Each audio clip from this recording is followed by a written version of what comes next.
Hello everybody, welcome back to another Microsoft Flight Simulator live stream. Apologize about the delayed flight this morning, but got my fans going here. We are back, we are ready to go. Thank you so much for your understanding, everybody. I know that there are a few out there that don't understand when somebody isn't feeling well, that it's not the most ideal thing to go live in front of hundreds of people, and yep, especially when there's lack of sleep and everything else involved with this. I don't know what's going on. I've definitely picked up some type of bug, some type of flu, something like that.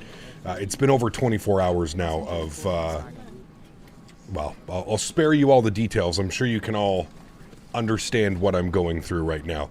When I tell you that it is not fun, it's definitely not fun. Good to see you, Flying Moose. Welcome back. Tony Baldo's here. Good to see you, man. Mike Jones. Welcome, Matt Johnson. Good to see you, Boss Man. Welcome back. Yuckfu. Good to see you. Jadash Rad. Good to see you. SF Aviation. Good to see you. YSN Crystal. Good to see you. Zootopia Fan. Welcome back. Azrito. Good to see you, dude. Welcome, man. Vaj. Good to see you. Troa. Good to see you. James Dufour. Welcome back. Average Aviator. Good to see you. Chris Clark. Welcome back. Erin. Good to see you. Sasha. Good to see you. 12 Cut. Welcome back, man. MN Sports Fan, good to see you, dude.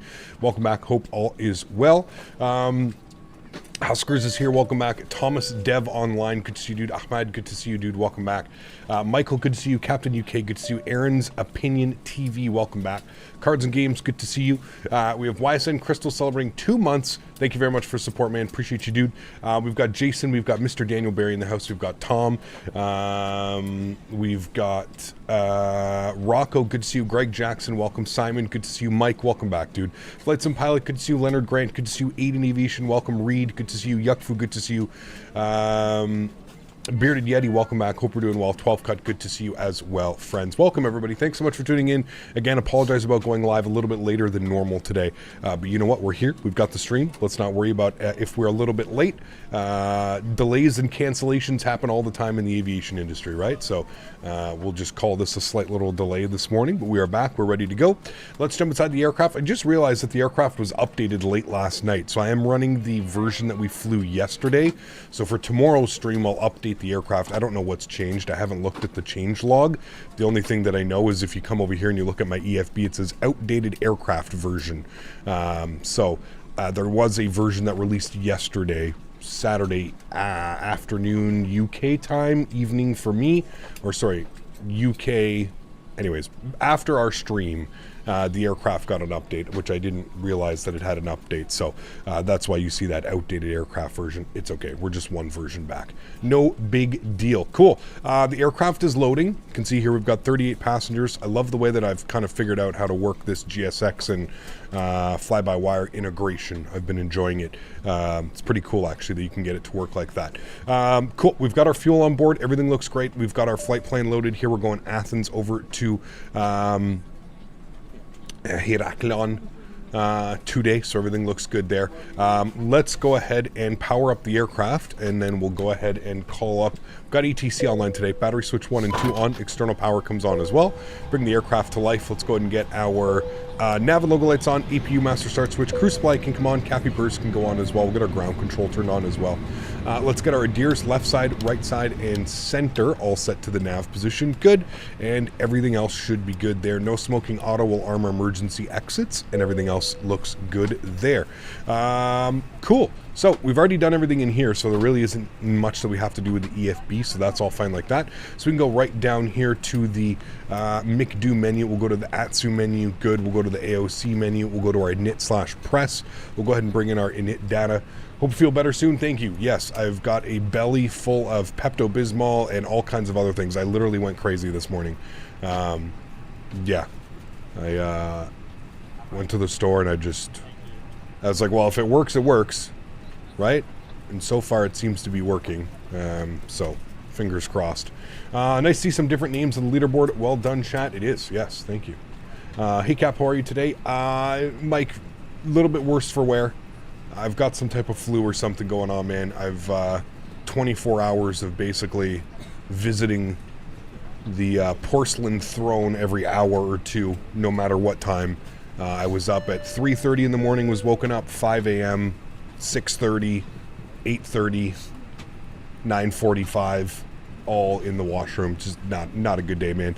Not a good day, not a good morning. It was the same thing yesterday as well. I spent a lot of time off camera yesterday. Just because I was running to the bathroom. Every time we weren't with an ATC center, I was running to the bathroom. So I don't know what's going on, man. I didn't really eat anything out of the norm. Nothing that I usually wouldn't eat. I don't know. I'm guessing that I picked up some type of bug or something like that. Have you seen a doctor? No, man. I don't know if you're familiar with what healthcare is like in Canada, but if I wanted to go see a doctor for something like this, I'm sitting at the hospital or the clinic for a minimum of 10 hours. Healthcare in Canada, albeit it is free, is an absolute nightmare and borderline a joke at this point. So no, I did not go to the doctors, especially not for stomach flu until this turns into a week-long debate. We'll do some home remedies until then, man. I'm not eating anything today. I'm not going to eat anything. I've just got some Pepto and some meds and stuff like that. Drinking a ton of water. I picked up some electrolytes as well, some electrolyte drinks. So I'm replacing all of the fluids at least that have been leaving my body, if you will. So we should be good there, but I'm not going to eat today. We'll just kind of leave it at that. I might eat dinner later, we'll see, but no food today, and we'll kind of just let this figure itself out. Are you more of a wolf kind of guy or a MeEO kind of guy? Thank you. Have a good day and a great evening and a great morning tomorrow. Huge no floaties to you says, you banned me yesterday. Oh man, huge no floaties to you, my friend. Thank you very much for supporting the streams. I appreciate you. That is incredibly kind. Thank you, thank you, thank you. I also think that may be Keith is Happy. That may be the same person as Keith is Happy. Thank you, man. I appreciate it, dude. Thank you, thank you, thank you. I agree. I took my wife to the ER and waited 12 hours. Yeah, it's an yeah. I'm definitely not doing that. Especially with the way that I'm feeling right now. The last thing that I want to do is go wait in a hospital or an emergency clinic for 10 plus hours. No way. Buy some plain rice cakes and eat them later. I've got some white rice that I'm going to be maybe having, and I might just do some like just regular chicken. I've just got like a chicken breast that I may eat.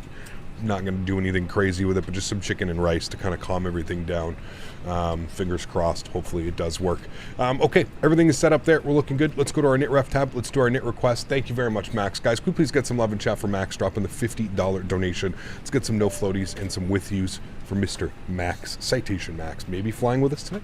Hello, Captain. How do you know what position to the wind to choose the runway? If you look at the METAR report, you always want to land into the wind, or at least closely into the wind. So if you look at our departure here for Athens, if we go to weather and we go to ATIS and we go to VATSIM, we can see here that the winds are 360, 23, gusting 34. Wow.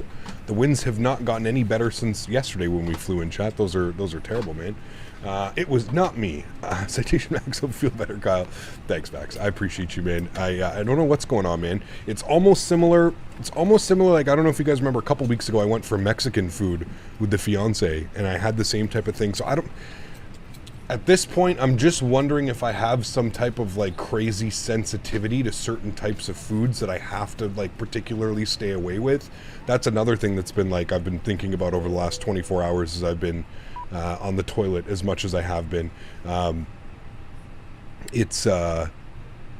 wondering if I have some type of sensitivities or something like that. Like I can't eat a certain type of something because, yeah, this is the second time in a couple weeks now where now this one's far worse. The last time was just like, half a day or so of just not feeling good. But this one is, this has been over 24 hours now, continuous. Like I said, I cannot, it's my stomach makes like a grumble and it makes like a noise, and then you better find that bathroom because it's, yeah.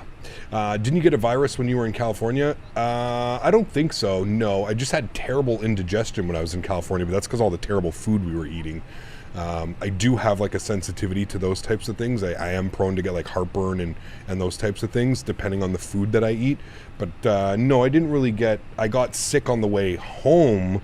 Coming back from California, yeah, I got sick as hell. Pretty sure I got COVID, but yeah. Igniter's set to continuous. Yeah, something's going on, that's for sure, dude. Okay, we've got all that plugged in here. We are Aegean 308. Good. Cost next to 10. We're going to 27,000 feet today. I think we're fully boarded. If I come back over here and I look, fuel's boarded, good, payload's boarded. Okay, so we're fully boarded here, so we can start throwing in some of these numbers. So let's go 0 fuel weight CG, we'll bug that up, and then we'll grab our block fuel, which was 4.6 for today. Good, we'll plug that into there. Beautiful. Let's go to our flight plan page. We do have ATC online. We've got ground, tower, and approach online, so it should be good. Oh, and delivery clearance. Holy shit, we've got everybody online today, chat. So if you do want to fly somewhere, come join us. Full ATC here on the ground in Athens. We have ATIS information. Mike. The aircraft's telling me to close doors. Services, close door. Good. Is the other door not closing? Maybe it was waiting for that one. I thought you'd take a sick day? Nah, man. You know what's crazy though, dude? Some of the comments that get posted while I'm away. So like I postponed the stream this morning, right? As soon as like I could like turn my PC on, I just made a little announcement just because of how shitty I was feeling. And then as I was making the postponement, I was sitting here and I was like, you know what? It's Sunday. Like a lot of people look forward to these weekend streams because a lot of people during the week they work, they're not able to join. I felt kind of shitty. Like I felt bad that I was canceling a stream on the weekend. So I ran to the store, the grocery, well, not the grocery store, the Shoppers Drug Mart. If you're Canadian, you know Shoppers Drug Mart, CVS, that type of thing. I picked up a couple things. I picked up some Pepto, picked up some Tums, picked up some, I found that they really help. They're like sodium tablets. They're like, it's basically, It's basically, what do you call it? I can't even, my brain, I'm so sleep deprived, I can't even think. Anyways, I picked up these little tablets and I've used them before and they help a lot. Anyways, I came back to a very nice comment on YouTube. I wasn't gonna, you know what, I'm not even gonna show it, but came back to a very nice comment. I'm not gonna show it, but I may read it. Hold on, let me just put it on this screen right here. Just because I don't want his name to be leaked and I don't want people to like abuse this guy. But anyways, came back to two nice YouTube comments. The best one was, your stream cancellations and postponements are getting quite out of hand as a subscriber of yours. Are you getting tired of streaming? Do you not want to do this anymore? Your sponsors and members do not appreciate this type of behavior, Captain Canada. That was one of the nice messages that I received while I was away at the I don't even know what you call it, the CVS or something. Anyways, I just found it funny that like comments like this come from people that aren't members and probably hate watchers at that point. If you're making a comment like that when somebody's sick, like clearly, like you guys know, come on. How many streams do we miss a year? Not very many. I'm pretty, even if I have to stream with like my camera off because I'm feeling like shit or I'm sick or something like that, you know, we'll do that, right? So anyway, I just found it kind of hilarious that in the 30 minutes that I was gone to the drugstore down the street from me, 2 comments get posted on separate YouTube videos by separate accounts, basically saying the same thing, and it's kind of disheartening, to be honest with you, man. I can't believe that there's anyways, it doesn't matter, we're here. It's just it kind of is it's one of those weird things where people need to get friends and people need to get a fucking life, in my opinion, because yeah, if you had friends and you had a life outside of sitting on YouTube and making comments, you would probably have other things to do than to worry about if someone is sick and not feeling well and able to go live. Anyways, you guys know that this is my I absolutely love doing this. This is my passion. Every opportunity that I get to share with you guys, I don't look at this as necessarily as like a job. To me, it's something that I love doing, and I love being able to share the passion with you guys. So when I see comments like that, it just, you know, it's there's something that it triggers me just a little bit, because it's like, if only these people knew how much time and effort goes into something like this, right? There's so much more than just pushing start stream and, oh, hey guys, how are you, right? There's so many other things that go into it. So anyways, I wasn't even going to mention that. I wasn't even going to bring that up. I just found it pretty funny. I had already made my mind up on the drive back home that I was going to come home and say that I'm going live. So this had nothing to do with the fact of going live or not going live. I just found it's funny that in the 20 minutes or 30 minutes that I'm gone from my PC, we have 2 people who are, you know, just being disrespectful. That's more what it is. You know what I mean? Someone that's here right now, it seems Captain put him then on blast. I don't actually know. I haven't seen him. I haven't seen him in chat. If I did see him in chat, he would be instantly banned from the channel. So most likely, and to be fair, both names, I don't know if I've ever seen them in chat. Again, probably just people that watch on spare time or something like that. I have no clue, but I've never seen either of them comment in chat. I know mostly everybody that's in chat. There are some new ones and stuff that come in, but for the most part, I haven't seen any of them.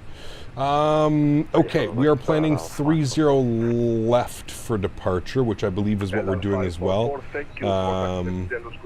I think this is what we're going to be doing, the key departure, the key to Lima, out of 30 left. That's what we have planned anyways. What did they say on the ATIS? It was landing runway 30 right, takeoff 30 left. Okay, transition level 10,000. Good. All right, we've got ATIS information mic. Let's get our IFR clearance to Heraklion. Good evening, Pop this open here. Good. Cool. Sweet. That's a 5-hour A320. Looks really good. It does. Yeah, man. With their new cockpit textures, it's incredible. Yeah, it looks really, really, really good. That's why it's always good to have all of your notifications on. Exactly. That's how they react to a live stream. Then they're really going to love it when shit's on them properly. Hey, man. Like I said, dude. 03 cap, not 30. What did I say? 30? Sorry, 03. Yes, 03. We're going to get our clearance here momentarily. Info Mike.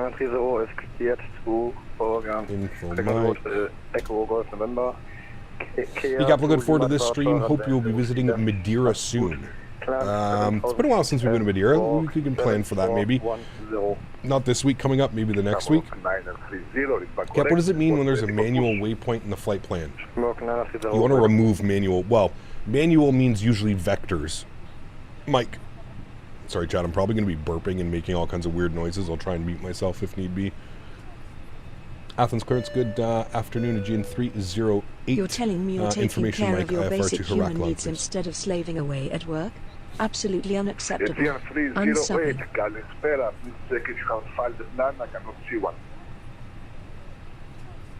Okay, I'll refile for you. I might have not filed. I'm pretty sure I filed. I might have not filed, chat. My bad. Sorry, it's a little bit slow here this morning. My brain is working at probably a quarter of its ability today. That's good, that's good, that's good. All right. GWB, what's up, man? Good to see you, dude. Welcome back. Hope you're doing well. Scott Phillips, thank you for the support, my friend. Or, sorry, not Scott Phillips. Thank you for the support, my friend. Chat, please get some love for Scott dropping the $20 donation. Thank you, man. I appreciate you, dude. Thank you very, very much. Chat, how come he's calling me Aegean? Is it Aegean or Aegean? I thought it was Aegean. Aegean. Watch how he says my name.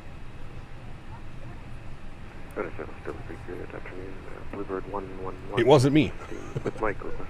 It's not Scott Phillips. Where do they post those comments? They're already gone, Will. Don't you worry, man. They're already gone, dude. Already gone. It was on other videos, which is what I found it kind of funny. It's like he just went to like any random video and then just clicked on it and just decided to like verbally diarrhea himself. Do we need to clean up the crew on standby for the airplane toilet? Abso-fucking-lutely we do. Pardon my French. Absolutely we do, sir. Yeah, the way that things have been going over the last 24 hours, we do big time, man. Yeah. Mike, huge floaties to you, dude. Dropping the $10 donation. Thank you very much as well, man. Appreciate you, dude. Thank you, dude.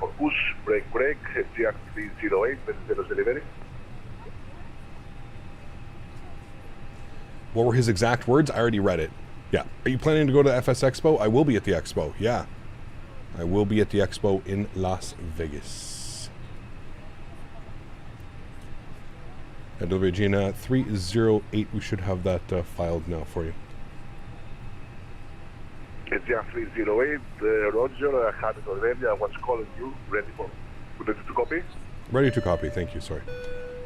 Aegean 308, information Mike, got it clear, destination Heraklion, Kia to Lima departure, runway 03 left, climb initially 7,000 feet, squawk 7210. Cleared to Heraklion. Insert sarcasm, totally departure, unacceptable, Captain. 3 left. Here is a token initial of climb, no appreciation. 7,000, squawk 7210. Aegean 308. Aegean 308, read back absolutely correct. Advise ready for push. Advise ready for push. Thank you, Aegean 308. Okay, cool.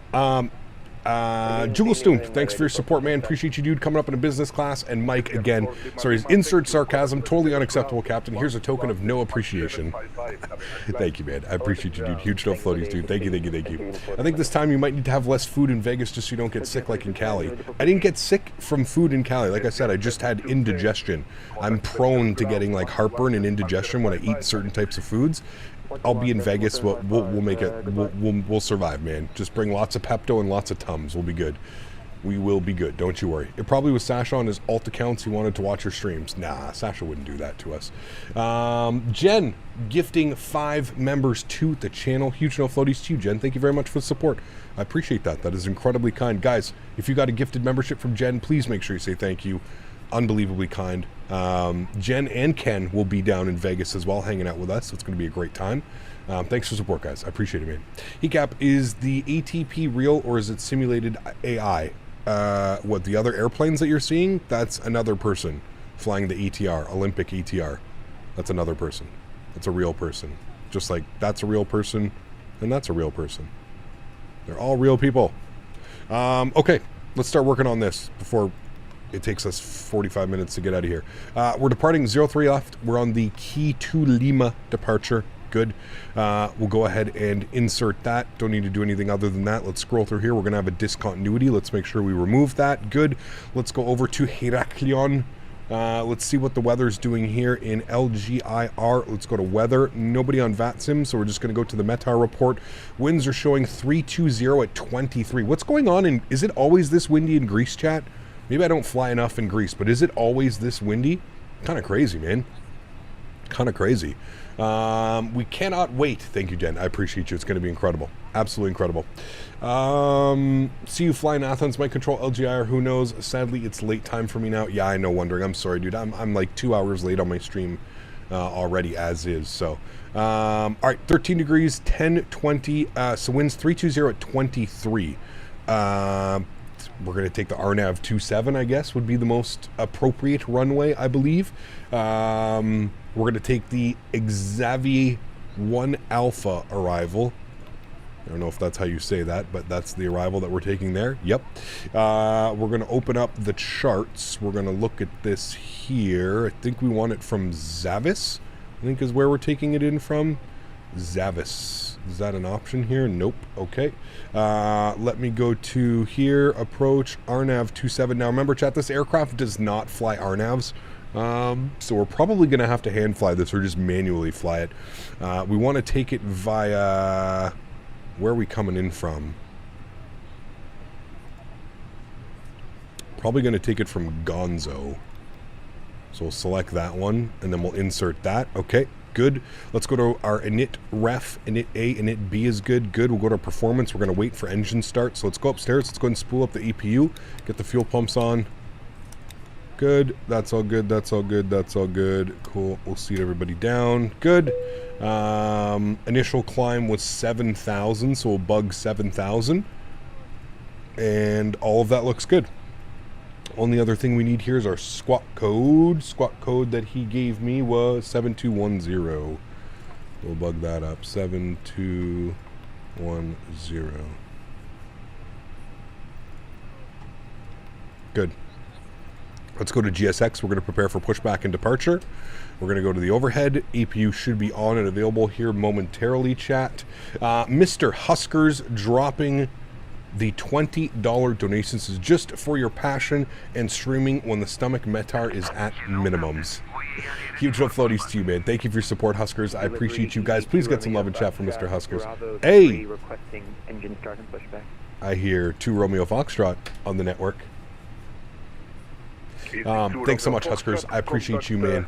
Thank you, thank you, thank you. Jen celebrating 9 months. As if I was your mom, I would have made meds and send you back to bed. Uh-oh. I know. Probably need to do that, but it's okay. The show must go on. Captain Canada, where Dan, when you need him, Dan, we need you on the cleanup crew. No, I wouldn't put anybody through that, man. Wouldn't put anybody through that. For the RNAV, you can use FPA instead of final approach mode. Final approach mode. Okay, Exceli, if you're here at the end, how do I do that? Is it just in like the FMC I select it? External power comes off, ground control comes off as well. We're on EPU. Let's get our beacon lights on. Let's go ahead and... Okay, they're connecting. Beautiful. Everything's good. Everything should be removed on the ground, which it is. Beautiful. Cool. We're looking good, guys. Looking good. I can use FPA, right? I hit this button. Final approach something. This one, right, I think. Hecap, what do you use for the camera when you go to the wing views? Don't you use the camera menu? How? No, you can set custom wing views. If you're curious on how, just Google or YouTube custom wing views Microsoft Flight Simulator.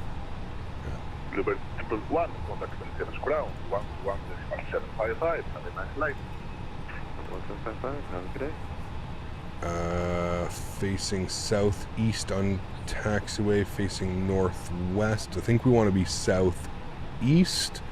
Nose left, nose right. Yeah, nose left. All right, cool. Athens clearance, June 308, ready for push and start.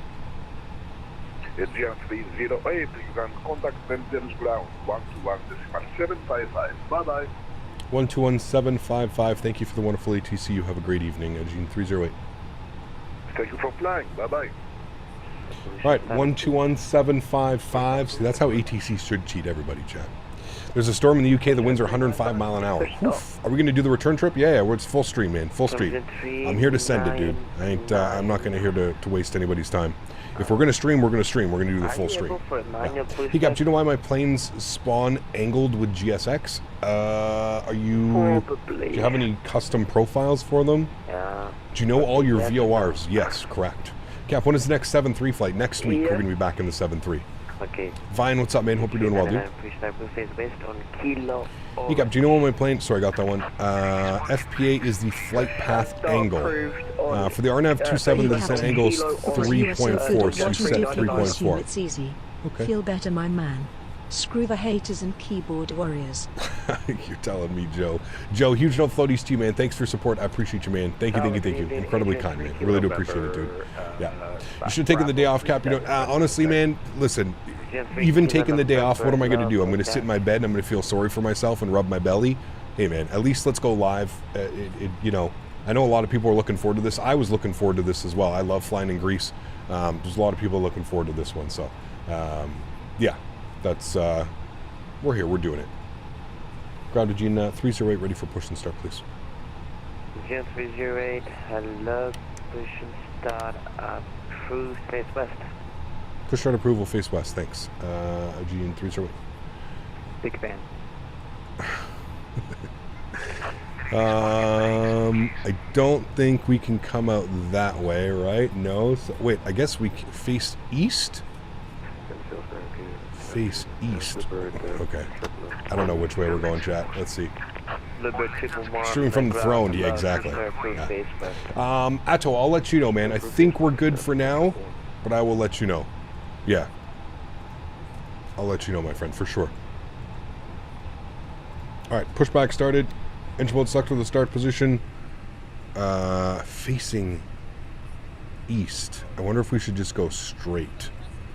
Anyways, it's fine. Let's go ahead and spool up engine number 1. Sorry, engine number 2. Because I think we want to go that way. I'll probably just stop the pushback as he's going to start to turn. So I'm pretty sure he's going to send us that way. Up Kilo and then left on Bravo, and we got to go all the way down for 3 left.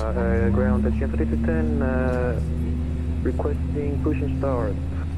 It's going to stop. Oh, maybe not. Maybe not, because he's turning the other way. I guess, nah, that would be right. The Flat Earth Society has members all around the globe.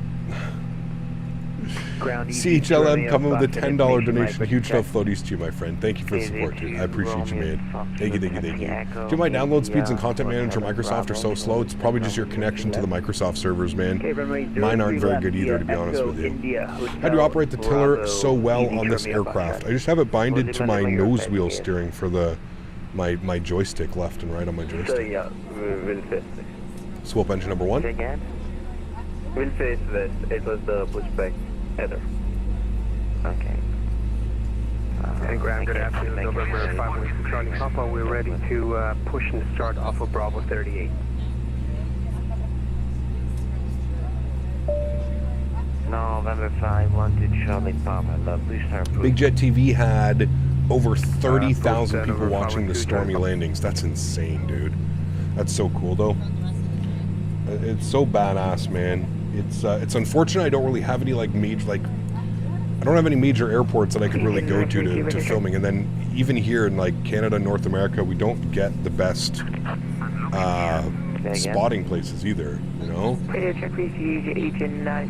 Erin, what's up, man? Thank you, dude. Appreciate it.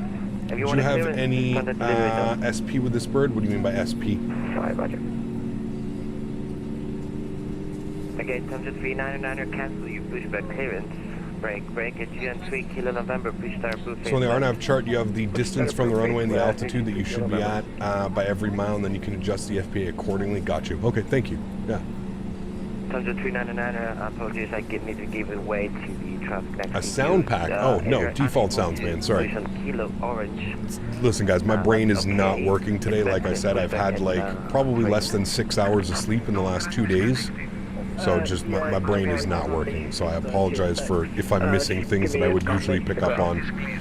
Flap set position number 1. ground spoilers armed, engine mode selector to the normal position. Door is locked, predictive wind shear system to auto. Auto brake over to max RTO, and then we need to work on some trim values. We need to go to fuel pred 33.6. 33.6, we'll bring that down. Should be good right about there.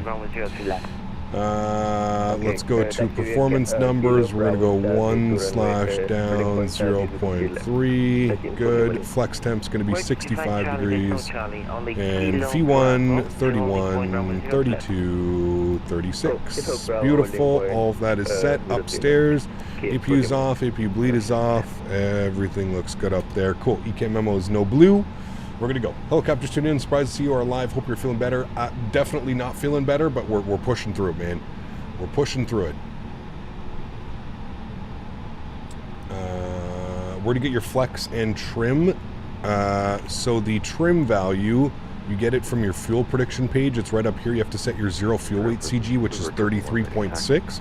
And then you match that up here. So you see how there's numbers down here? There's 30, there's 35. So 33.6 somewhere in the middle, maybe a little bit closer to 35. That's how you set your trim numbers, values. Packs off takeoff? Dude, it's like a 14,000 foot runway. It's 12,467 feet. No. You don't have to turn packs off, that's for sure. Any updates on the slats flaps mystery? I don't know, man. I've just been putting them up when I've been told to put them up.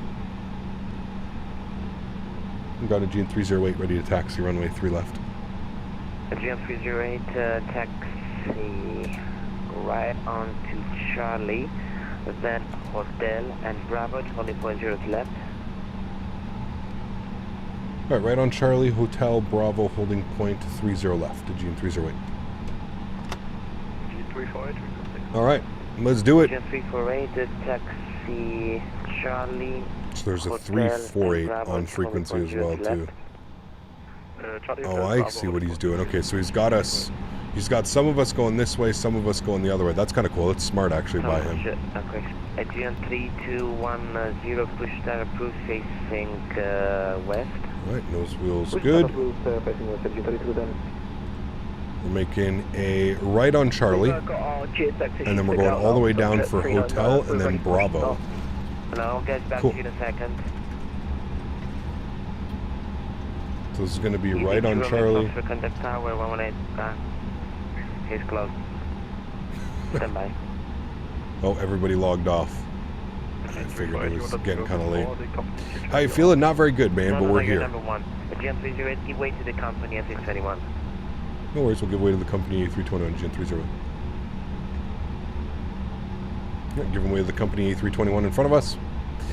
Cap, you've got the custom Thrustmaster throttle for the 737. They're coming out with 777 throttles next month. Which one's that?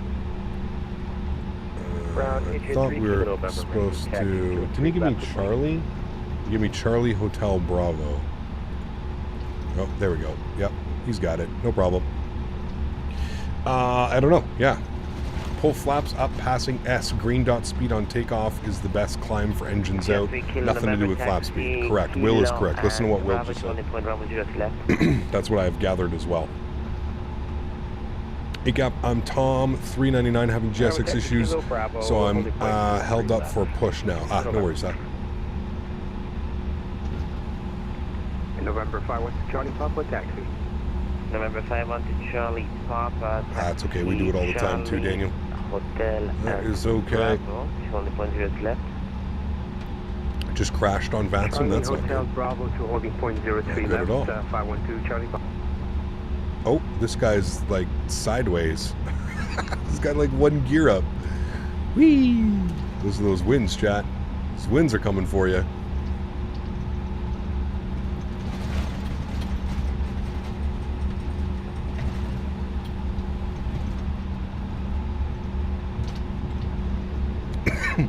Excuse me. There's a company on Etsy called Home Cockpit. Yeah, I saw the... didn't XP72 get them and do a video on it a couple weeks ago? I saw that one. I think I saw that. I think that's the one, right? Guy in front's doing southwest taxi speed. I know, I just slowed down a little bit. We were doing 23 knots. All stations of this frequency, contact me on the approach frequency 132-975. 132-975. He's probably logging on for approach. 132-975. Wind shear was bad in Edinburgh. My airspeed went from 147 to 90 in under a second. Yeah, that's not good at all. It's not good at all.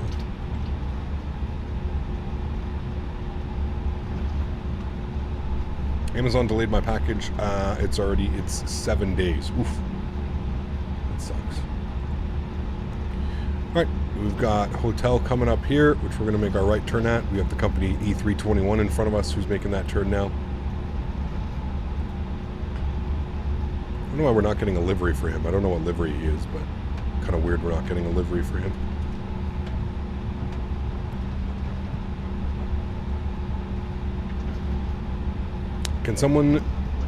Can we get some more E300 flights? We will, Ashton. Yeah, man, we will. Don't you worry, dude. Especially some cargo ops, we will get them, my friend. We spent 2 weeks flying it, like literally 2 full weeks flying it, so don't you worry. How do you get an A321neo? You wait patiently. Don't buy the Captain Sim garbage. That's what you do. I know you see other streamers and content creators and people flying it. Just don't support that. Be strong, my friend. Don't you worry. We will have good aircraft sooner than later. Aegean 3210, ready for taxi. He's over on 3297 now. I'm flipping over to 3297. Phoenix is making an A321, correct? Yeah. And then I'm assuming if Phoenix is smart, they'll also make an A321neo variant or version for that as well. God, I love Fly Tampa scenery, man. Look at the bridge we're about to pass over. This is, you know who we need them to make Orlando, so maybe we can get proper bridges like this. Or hell, even like the default Asobo. Like Asobo can't even do this. This guy, man. Mopar dude coming in. Look at this. This is beautiful crossing the bridge like this. Look at the textures too. Amazing. Absolutely amazing. Mr. Mopar dude, thank you very much for the $40. There's even a train. Look, Mopar, train. Trains. Thank you for the support, my friend. 40 bones. Says for over-the-counter meds, though. Just for the over-the-counter ones. Thank you, man. I appreciate you, dude. Huge enough floaties, too. Thank you. Clear for takeoff. 03 left, easy to Romeo Foxtrot. I love how he's easy to Romeo Foxtrot. Nice. I like twins. Chat, what is this aircraft and why is it here? This is an old... Oof, look at that, dude. That's a 737-200, maybe even a 100. It's definitely a 200. Who knows the story behind that one, chat? Why is that airplane there? Is that what they do all like the fire tests stuff on? Immediately. Oh, someone's getting immediately. It is, yeah, it looks like a 200 for sure. Beautiful though, looks good. Oh, that's great. Immediately turn left heading What the fuck is going on? 120. Okay, no problem, man. Go ahead. No problem, man. Just go ahead there. No problem. Is your computer detecting it in your device manager? I don't think you're talking to me, but... So, get to 0139 and I will bet you for AlexSiu 03 right. I think that broke my plane, chat. I'm kidding. Yep, Olympic 104 with you. Sorry, apologies. With you. 104 right heading 300. Right heading 300, Olympic 104. Get to 0139 and that's your fast I can. My like steering is all broken right now. Bluebird 111 line up and wait down with yours left. G93 to ready taxi. G93 to taxi only point around with 03 left by Charlie. I wonder how the E321 XLR would be like in Microsoft. Well, hopefully we get one from Phoenix, man. Yeah. 10 track straight ahead, Kilo, and Bravo 20.0. Money for some real meds. Mark coming in with the $67 donation. This is money for real meds. Huge no floaties to you, Mark. Thank you for the support, man. Mr. Mopar dude and Mark coming in with the love. Thank you, guys. Seriously, man. Thank you. Tolis already has a good one. Yeah, but who wants to go fly an X-plane, if I'm being real? Except the people that are heavily invested in X-plane. There's not too many people that actually want to go and use X-plane. Yes, Tolis does make a good A321neo, but that's kind of irrelevant to what we're talking about, right? We're talking about Microsoft Flight Sim. By the way, any news from Phoenix about their IE engines? No, nothing yet, man. We're still patiently waiting. Patiently waiting. Left, the left Delta 5 and the right. Correction. Left Delta then right Delta 5. Copy. Left Delta then right Delta 5 turning in 121. Global 1 runway 0. Tolis should come to Microsoft. There's no room for Tolis in Microsoft, man. And I mean that wholeheartedly. Tolis makes a good product because it's developed for X-plane. If Tolis decided to come over to Microsoft Flight Simulator, I just don't see it happening, man. Not with the likes of like Aerosoft and Phoenix and FS Labs and Any Builds and nah, there's no way now. And even now, like if you think about it, right? Just for food for thought. Tolis just released an A320neo for Microsoft Flight Sim, or sorry, for X-plane that cost $90 US plus tax. $90 US plus tax. You can literally get a free Any Builds A320neo or the fly-by-wire A320neo for Microsoft Flight Simulator. I mean, there's no market for Tolis in Microsoft. There's just, unless they become a freeware developer. You know what I mean? That's the only way. Unless they just bring over all their stuff and it's going to be freeware, there's no room for them. No room for them, man. So they're going to continue developing for X-plane, and you know what? They'll probably be one of the better developers in X-plane. Now, I don't know if that's going to translate to anything, but Matthew dropping the 54 months says, where has the time gone? 54 months. Incredible, man. Huge enough floaties to you. Thank you very much for support. I appreciate you, dude. Thank you. Money for that. Maple Leaf. Low. Money for the Maple Leaf. Hey, we love money for Maple Leaf. Huge enough floaties to you, man. Thank you for your support, dude. Appreciate you. Incredibly kind. Thanks, Aviation Guy. Money for Maple Leaf. Hot take Zebo over PMDG. I'd probably, well, the PMDG is great. The PMDG offers all variants, 600, 700, 800, 900 cargo variants. The Zebo for a freeware product is probably one of the best freewares ever developed. Right up there with the fly-by-wire, in my opinion. But yeah. Get jet 0139 or descend 4000. Dan, what was that? Get jet 0139. Did your keyboard go a little bit crazy there, Dan? Guys, can we remove Dan for spamming, please? Blame Dan. I think X-plane was just there to fill the void while Microsoft took a break from Flight Sim after FSX. Maybe. One could agree with that. Turn right to service. Thoughts on Gene's new livery. Is this their new livery or is this their old livery? I don't know. I think I prefer the old livery. But I like PMDG in the most ways, but I think the physics of the Zebo are a bit better. That's just my opinion. Well, that's just X-plane, Vine. I feel like that's probably going to get resolved as Microsoft continues to grow. I think so will the flight model and the physics and the ground controls and stuff like that, you know? So I think I just pasted my super secret password. You better go change that super secret password now, Mr. Barry. Yes, sir. This is the new livery? Okay. The Zebo could be a $60 payware. It could. Yeah. Snozzlebird. Thanks for subscription, man. Appreciate you, dude. Welcome into business class. Huge no floaties, man. Thank you. Incredibly kind, dude. Thank you. That's his Bitcoin wallet password. Any thoughts on RFS, Real Flight Simulator? I've never used it. I don't really have anything against it, man. If you're into flight sim, you're welcome in my community, man. Doesn't matter what flight sim you use, X-Plane, P3D, Microsoft Flight Sim. We're all here because we love flight sim. That's literally the reason why we're here. So for me, you could use whatever flight simulator that you have available to you, man. Doesn't matter to me. We're all here because we love flight sim, man. We'll give way to the Aegean coming out of hotel, Tomjet 399. It's coming with Sim Update 15. It is, yeah. The only advantage of X-Plane has over Microsoft's is physics. If Microsoft gets the better physics, X-Plane will become ancient. Yeah, we'll see. We'll see, man. How do you get the new builds A32NX Neo? Yeah, it's coming out 777 in Sim Update 15. It'll be out. Member stream next week. Yes, Sunday. Next Sunday, 1 week from today. Yeah.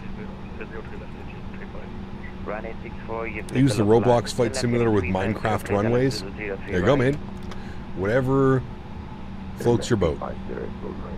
Whatever it is. How are you doing? It's been a long time since I've been on. Reg, good to see you, man. Welcome back. Hope you're doing well. Mr. Midnight Maverick, good to see you, man. Welcome, dude. Hope you're doing well as well. Hopefully everybody's feeling better than my stomach and my, you know what's been feeling.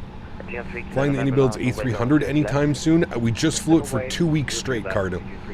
So if you do want to check out content, I got tons of content up on the YouTube channel that you can go check out. Next week we're going to be flying the PMDG 737. We haven't flown the 737 in a while, so we're going to fly the 737 next week. And then the following week we'll probably be back in the A300. Yeah. Aviation guy celebrating, back up into first class. Future Floaties 2 aviation guy. Thanks for your support, man. Appreciate you, dude. Thank you. What is next stream? Next stream is tomorrow. I don't know where we're going yet. Somewhere out of Athens. I don't know. We might be going to Italy. We might be going up to Germany again. I don't know. We'll see. We'll see. My TCWS throttle does not connect to my computer. My computer doesn't recognize it. Any help? Go to the Thrustmaster website and download... Wait, what's TCWS? What is that? Genoa Circle to Land? Ooh. Been a while since we've done that one. Azrito, celebrating 18 months, is nearly 24, sorta happy to be supporting you. Hey man, 6 more months, dude, you're almost there. Almost there to the golden maple leaf. Thanks for support, man. Appreciate it, dude. You might need to be close to that bathroom also, Cap. Man, I'm dying today, dude. How's the stomach? So far, so good. Knock on wood. I took a bunch of Pepto tablets and some other tablets. I'm all medicined up, which hopefully should help me for the next couple of hours get through this stream. I went the TWCS throttle from Thrustmaster. Yeah, so go over to the Thrustmaster website, make sure you've got the drivers downloaded. Also try a different USB port. Maybe something's wrong with the USB port, I don't know. Athens to Ibiza? I don't think that's a real flight, is it? That some driver's going to be upset you're not pulling up to line without being behind you. Well, we're behind the line. We're right there. We're technically behind the line. There's also this line up here. Happen to wait. 03 left. Aegean 208. What's wrong with your stomach? If I knew, I would tell you, man. Stomach, what's wrong with you? Why do you hurt so much? Why are you filled with not goodness? You're behind the bad weather line? Good. Well, I learned IRL flying, you've got to have a view in front, a view with your line holding short from. That's just a tip. Absolutely. Yeah, you don't want to pull up so that your nose is sitting over the line, right? You don't want that. Absolutely, Tyson. You got that one right, man. Oh, why, oh, why? Why do you fail me, stomach? Why do you hurt so? I'm guessing it was when I went to the grocery store the other day. I must have picked like some bug or some flu up or something like that. That's my best bet. I don't think it's anything I've eaten. But, gotta put your stomach in timeout? Yeah, we do. Yeah, we do. Good night. Olympic 104, heavy vacated Delta 9. Olympic 104, taxi stand Alpha 05 via Delta. You're correct, JJ. Yeah, I've experienced that before already. That's fine, dude, as long as it's killing everything that's in there. Delta 25 and Echo for Chad, if you haven't done so, don't forget to smash down that thumbs up button for me. Thanks everybody for being here today. I appreciate it. I know I originally postponed the stream and then went into the Discord and said that we are going to be live, so thank you everybody for being here today. Thank you everybody for your understanding as well. You guys know that I love doing this, and any time that I have to miss time away from the stream is not a good day for me, not a good time. So, like I said, 03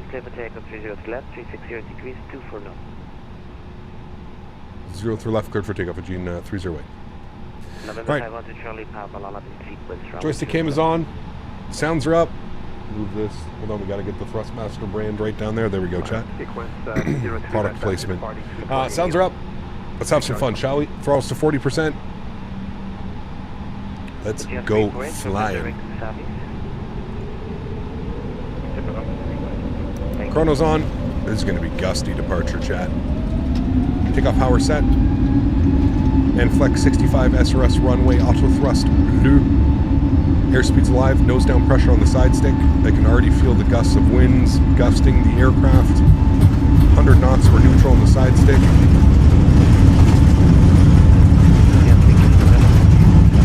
V1. Rotate. A little bit of left input in here.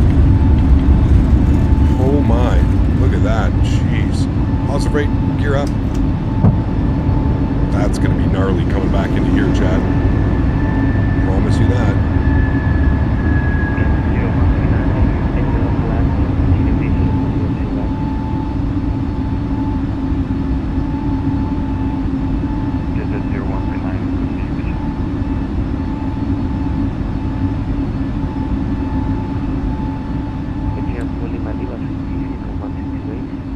We're going to listen for the controller. Alright, throttle's down to climb.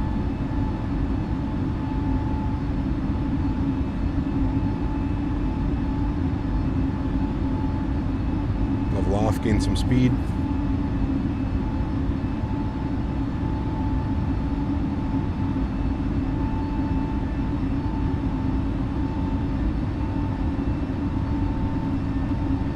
Runway turn-offs off, nose light off, wing light off. Ground spoilers disarmed. Aegean 348, Unicorn 1228.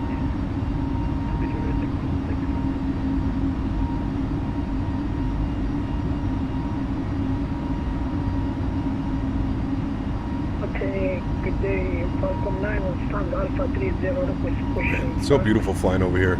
Falcon 9, hello, position approved, please. Pumps clean.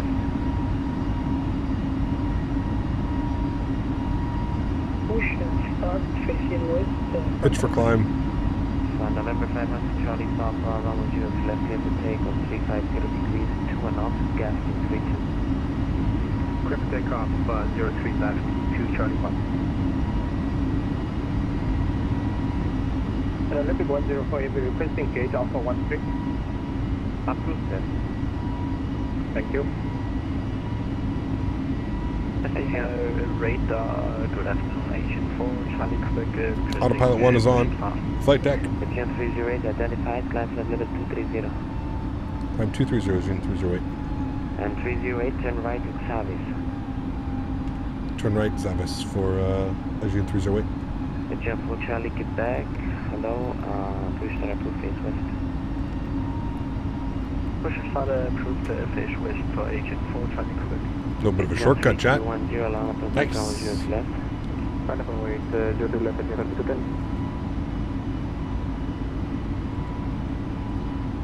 Love the sound of the Pratt & Whitneys. They are beautiful. They are nice. All right, there we go. Getting a nice little shortcut, direct. Looking good. There's the airport right there. Beautiful. Beautiful, beautiful, beautiful. This is the first time I've had the courage to join you in a flight. Nice. Sweet dude.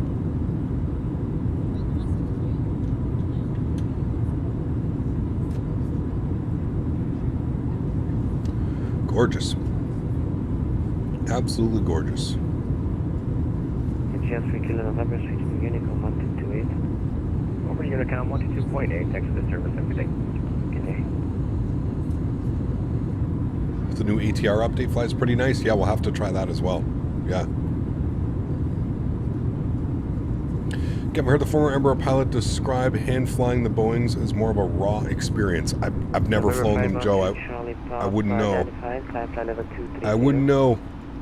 I can always speak to pilots about it, but there's not a lot of pilots that are type rated on, you know, both. There are pilots that'll come over, right, from being type rated on a certain aircraft, but yeah.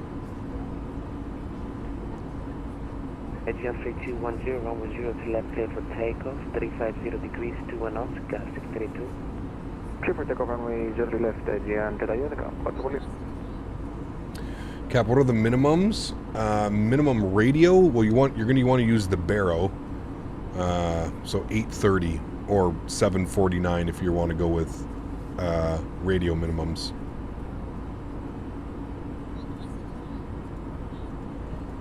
Again, where do Airbus pilots put the throttles on 40%, then 5 seconds later full throttle? I believe that's just to check for a stable engine. You stabilize the engines at 40%. Yeah. Right turn direct. Yeah, that's a good one, Will. He's one of the few who's gone like a full different type rating, right?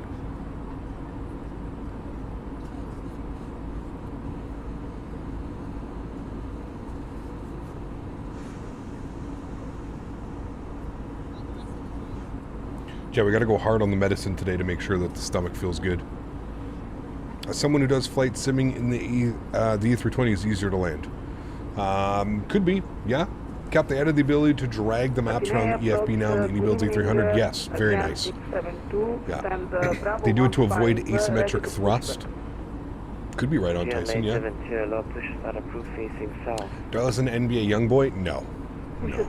I'm more of an old school. If I'm going to listen to hip hop rap, man, I'm a little bit more of an old school kind of guy. Line up on white 03 left, come check 391. 3210, you're identified, climb flight level 230. You're done a flaps 40 landing? Yes, absolutely. Yeah, we've done a few of those.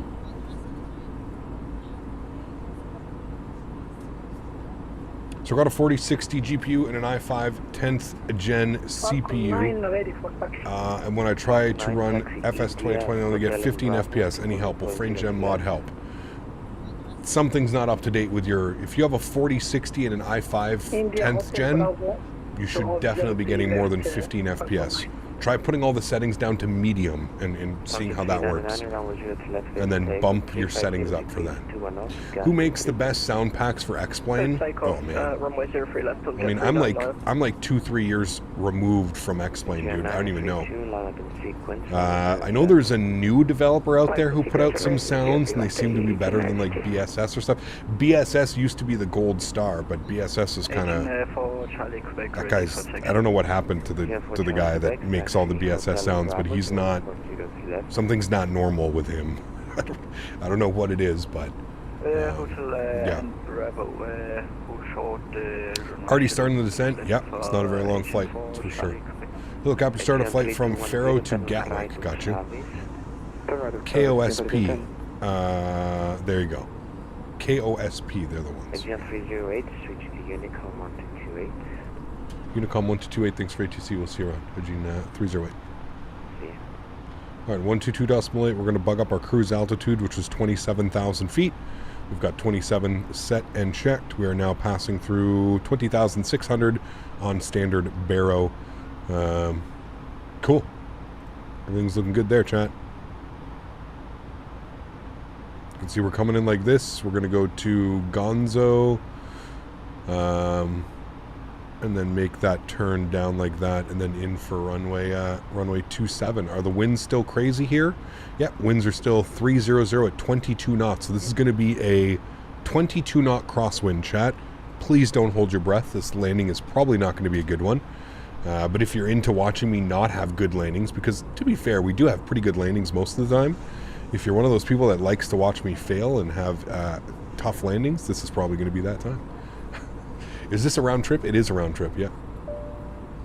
Is your FPS getting better? I mean, we're getting 93 FPS right now. KOSP actually sounds like the fly-by-wire and is cheaper for all 4 engines in BSS, and BSS makes you purchase them separately. Got you.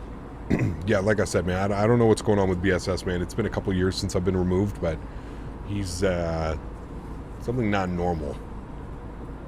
I had a 22-knot crosswind in MSP earlier. Spicy pineapples. Oh, yes, it is. Yep. Are we on live weather? We are on live weather. Yep. If you had one piece, it's a good landing. We'll see. Yeah. We expect you to have a great landings while struggling to hold your ass clenched. Jesus Christ. Too much info, Dan. Too much info. What do you think the headwind? What do you think of the Headwind 330? It's okay for a freeware aircraft. I think it's fine. Really though, like flying any of these, the Headwind, the Horizon Sim, it just makes me really want a good third-party 330 or a good third-party 787, right? So do you have to check in other airspaces yourself when on Unicom? Most of the time you'll get a DM, Mike. Most of the time you'll get a private message saying that you, you know, please contact me.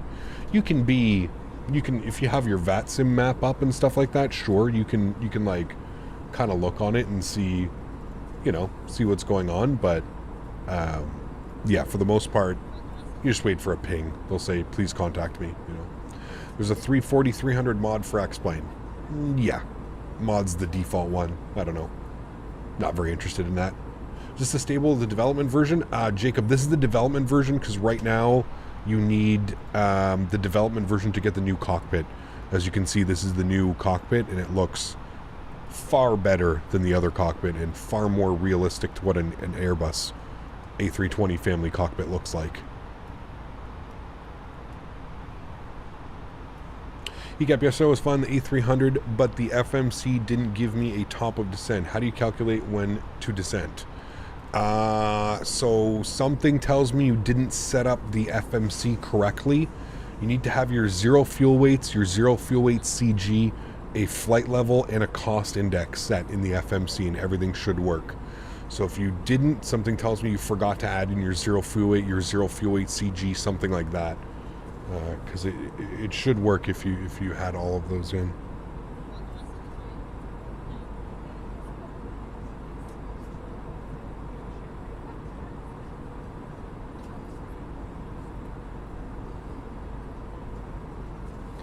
When you fly in the UK next, we've got a storm. I don't know.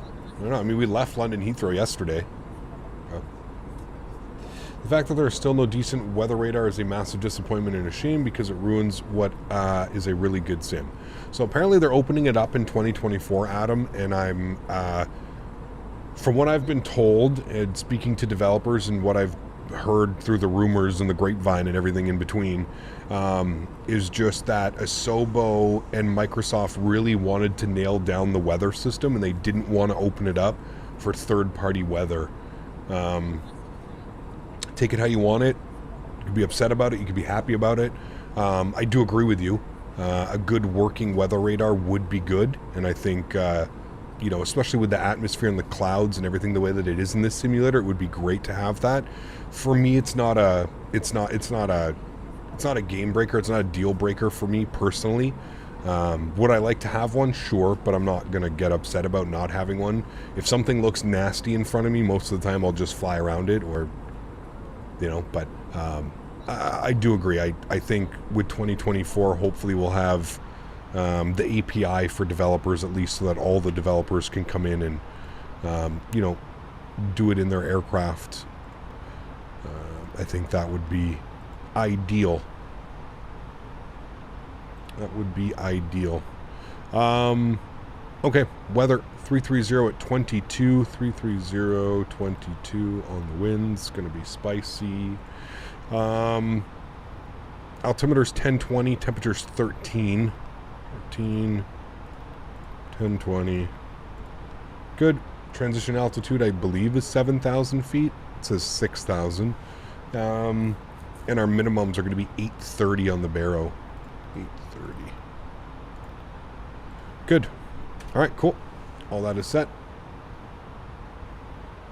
Are you sure you're okay? Don't need to go to the hospital to check you out. You should be in bed resting to get better. Hope you get better soon. Last I checked, I'm here and I'm living, Sasha, and we're streaming, so obviously I'm okay enough to be able to do this, right? Thank God for over-the-counter drugs. As good as, you know, the stretching can be, sometimes you need the over-the-counter drugs to just really make you feel that much better. Hey, remember a few days ago I asked regarding an RTX 4060 and you recommended me to buy a 4070. I just bought a 4070 today and it's awesome. Thanks for recommendations. Awesome. Congrats, man. I hope you have many, many years of flying with your new system, man. Look how far flight sim has come. I agree. Yeah. Isn't deal breaking. It's just I'm training A320 to be specific, and it's very hard to replicate actual decision making. Don't get me wrong, Microsoft's an incredible sim and a testament to how far flight sim has come. Yeah, I agree with you, Adam. I agree, man. I don't even, here's the thing with it, Adam, though, is like, I'm trying to think in my head now. I don't have a lot of experience with Microsoft, but I know like X-Plane, even like X-Plane weather radar is not really a thing. It kind of is a thing, but it's not really a thing. Same as like how it is in Microsoft, right? Like any builds they've somehow kind of manipulated it so that you see a weather, right? But here's the thing, in Microsoft, it's not, even the weather radars that do work, you're not really picking up the weather that you would in real life, like the actual storms that you would see, right? The weather radar is default in Microsoft Flight Simulator. It just picks up clouds, any type of rain cloud, it's going to pick it up. But I don't know how it's like in real world. I know in real world, I thought it only picks it up when it's above like a certain precip or if there's freezing or something like that. I don't know. I've just heard through like any builds and some other ones that the weather radar is kind of lacking. It is there, but it's like a very simple feature. I don't know how accurate that is or not to real world and stuff compared to what it's like in the real world, but X-Plane has a weather radar by default. Yeah, like I said, so does Microsoft. It's just they're not very good. They're not very well done. Both of them, the X-Plane version of it and the Microsoft version, they're not very well done. They don't, in my opinion, from, again, speaking to other developers and other people in the community and industry, it doesn't actually give you an accurate quote-unquote weather radar. It just basically gives you like a clouds, the density cloud. So all of this would show up on weather radar, even though in normal circumstances, this probably would not show up on weather radar. Maybe some of the stuff out here where it gets a little bit thicker, maybe some of that would show up on your weather radar, but the way that the weather radar works is all of this would be drawn in, so it's not really accurate or real. An actual 3D weather radar system like it would be really resource intensive. I also agree with that, yes. Boeing weather radar tries to direct lightning too, sometimes it gets it wrong. Detect it, yeah, I've seen that. Some of the new ones, right, Fuber? It's pretty cool. I'm a P3D fanboy, so I was spoiled before. The weather radar is excellently done. On your question, on the 320, you can actually set the level it picks up via the gain knob. Okay, so again, similar to how it is done here, although we're not really getting anything on the gain. It's more so, like I said, in the sim, it's just going to paint the clouds and everything, right? Should I always program the star during the pre-flight, even for a long haul? No, on a long haul, you can leave it till cruise. That's usually what I do. 7 miles till descent, chat. So let's go down. What are we intercepting at here? We're intercepting, it says 2,000. Let's bug up like 3,000. We'll go from there. So 6 miles till descent. Wait a little bit. The weather radar doesn't make or break a sim. No, but I can understand where Adam's coming from. Like he said, for somebody who's trying to do training and stay redundant and stay current, and like he said, train for decision making, it would be a huge benefit. You know what I find kind of crazy, and I'm surprised that something like this doesn't exist. That if you're a pilot, all right, we're gonna go descent mode now. If you're a pilot and you get hired by an airline, I feel that there should be some type of like resource that is made available to pilots to use at home. Now, whether it be, you know, as a pilot, you build a computer, you do something, but it kind of surprises me that like every airline doesn't, like, you know, there's not like an A320 program or a 737 or a 777. There might be, but yeah, I always found that kind of interesting that there wasn't like any like official, you know, either done by Airbus or done by Boeing or done by Embraer or anything like that, right? There's no like official program or system or something that you can use from home if you're a pilot. I don't know. Maybe that wouldn't work. Maybe it would just end up being weird, but yeah. When I work in IT, it's expected that the company I work for will supply the computer. Why not for pilots? Well, that's what I'm saying. Maybe not even supply the computer, but at least the software, right? Like at least some type of software to keep them redundant or to keep them training or to keep decision making, right? I don't know. Probably afraid it would build bad habits, and after the Malaysia guy probably raises suspicions. Yeah, I mean, there's definitely some pros and some cons that need to be outweighed, right? But I've always thought about that. Yeah. The 310 is a good aircraft for long hauls. It is, yeah. Is this the Anybuilds A32NX? No, this is the fly-by-wire. Fly-by-wire A32NX. Why does Microsoft allow MS Scenery to scam the flight sim community? I mean, it's not really scam the community, Livonia. I think that it's up to everybody before they purchase something to do the right amount of research, right? If you go to Sim Market, for example, right? Let's say you go to Sim Market and you're browsing and you wanna pick something up on Sim Market. Well, before you buy a scenery, they have, you know, they'll show you how good the scenery is, good or bad, right? So, you know, you can click on something and you can see if somebody thinks that this is good scenery or bad scenery, or, you know. So it's kind of more so up to you. It depends where you're buying your products. And I know that the Microsoft in-game, like the Microsoft store as well, they have the same type of rating system. So you can kind of go through and you can see, like, we can click on something. I don't know. Let me like find something that's been out for a little bit. What are you saying? What were you saying for the scenery developer? Who was it again? FSX Scenery or something? What was he saying? I mean, you can't call it a scam. You are getting a product, whether it's a good product or a bad product. You are getting a product. A scam, in my opinion, would be them taking your money and not getting your, you know, MS Scenery. Is that what you're saying it is? MS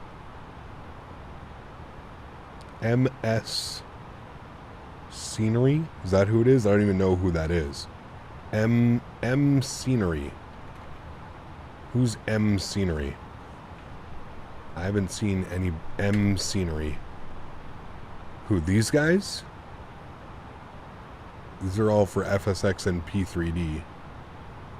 But that's VietSim. I don't see anybody for M Scenery. So maybe it's only sold in the marketplace, but yeah.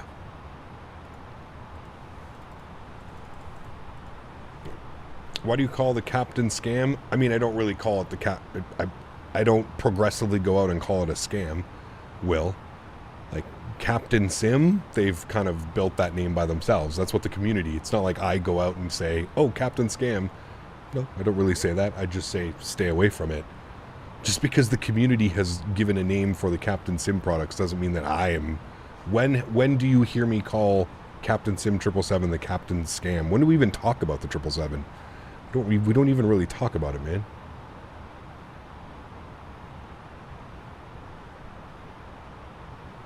Again, you can't really call these developers a scam. If you do your research and you read about it, we're getting a little bit too carried away on like the actual wording here of what it is. Again, a scam would be you not getting something for your product. It's on you to do the research, right? It's on you to do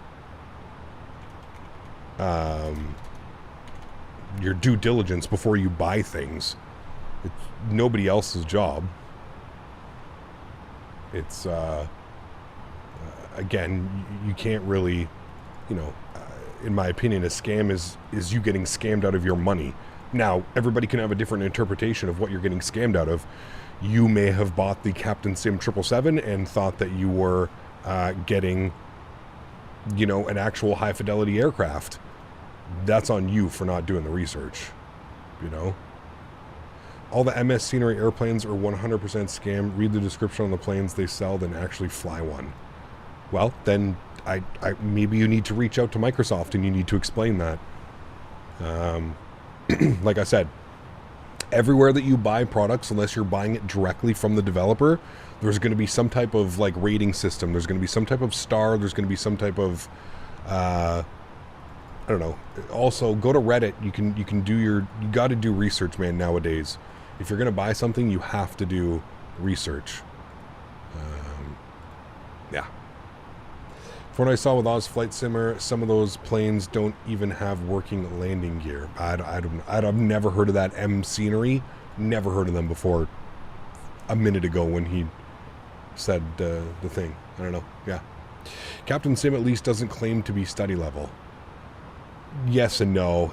Again, it all depends on how you're going to, are you going to be Will and stand there with a knife and like, don't you call it a scam? No, you can't call it a scam. It's going to be a scam. Or are you going to be one of those people where, yeah, again, it depends how you look at what a scam is and what a scam isn't. That's really what it comes down to. Have I said Captain Scam? Probably. I don't know. We don't even really talk about those airplanes, to be honest with you. Like, the last time somebody talked about a Captain Sim 777, I don't even know. If anything, it's just a Latin VFR garbage now, right? That's what everybody seems to be flying because it's got the Horizon mod and stuff. I don't even know the last time we talked about the Captain Sim 777. Well, Dom, what's up, man? Good to see you, dude. They claim to be study level with their prices. Who's that? Yeah. A scam would be if they promote a feature, but it never happens. For example, if they promote custom terminals, but it comes with default terminals. Yeah, again, everybody's going to have, it's one of those subjective things, right? Everybody's going to have a different definition. There are definitely people who bought the Captain Sim 777 thinking that they were probably getting a high fidelity aircraft and got absolutely robbed of their money. Sure, absolutely. But again, for me, other than just Captain Sim, their name being able to go Captain Scam that easily, for me personally, a scam is going to be not getting anything, so if I buy a product and it's the complete opposite of what I'm getting, right? Hey Gap, when I try to calibrate the throttle for the A32NX, idle doesn't work. I don't know if I'm doing it wrong or should I delete it and retry? Delete it and try. It's a pain in the ass, Cap Kevin. It's a big time pain in the ass, man. Yeah. Big time pain in the ass. Did you see the first goal that the Sens gave up? I did. Everybody thought like the goalie had it. Promise a future development that doesn't seem scammy. FSS 175 and X Scambience Pro. Yeah, I mean, I bought this plane and instead they sent me this chicken. That would be a scam. Yes, correct. The thing, like, obviously you guys know I'm not a fan of Captain Sim products and like his lineup of stuff like that. But at the end of the day, if you go to the Captain Sim website, right? Like if you go to the Captain Sim 777, and this is just on the community for being stupid and not paying attention, right? If you go to this one and you click on this, I'm pretty sure that it says it.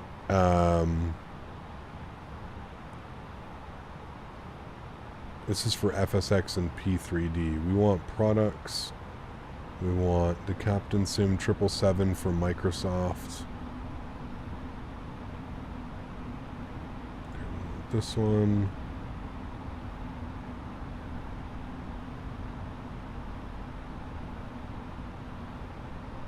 Maybe he took it away.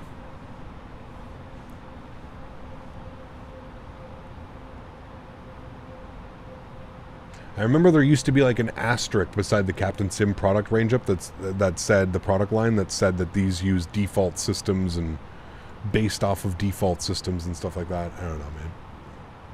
For $20, the Captain Sim planes aren't that bad in my opinion. The modeling alone is worth it. They're beautiful. I mean, listen, Will, and please don't take this. They're perfect for what you do, man. They're perfect for flying in external view with your PlayStation remote landing into Lukla. That's what I feel. That's the target audience that the Captain Sim 777 is going after. And again, that's who I see that, like, that's who that aircraft was designed for. It was designed for the super casual, the super, I'm going to fly an external view with my PlayStation remote. I don't care. Do you know what I mean? Like, that's what the Captain Sim product line, like, that's what I associate it with. Do you know what I mean? And there's nothing wrong with that. Like I said, man, I've come to learn that there's all different types of flight simmers in this community. There's some people that want high fidelity aircraft. There's some people that don't give a shit, right? There's people that just want to be able to take some amazing screenshots and some amazing pictures and stuff like that. And there's nothing wrong with that at all. That's why, you know, like I said, maybe before I used to call it the Captain Scam or the Captain whatever. But in reality, I have to realize that there's other people, right? There's a super casual Microsoft. This simulator has opened it up to a super casual fan base as well, right? There are people that only get 1 or 2 hours to fly it a week, and if they don't know the difference, right? They're just happy to fly something that they're able to fly. So, yeah. X-Enviro was definitely a scam.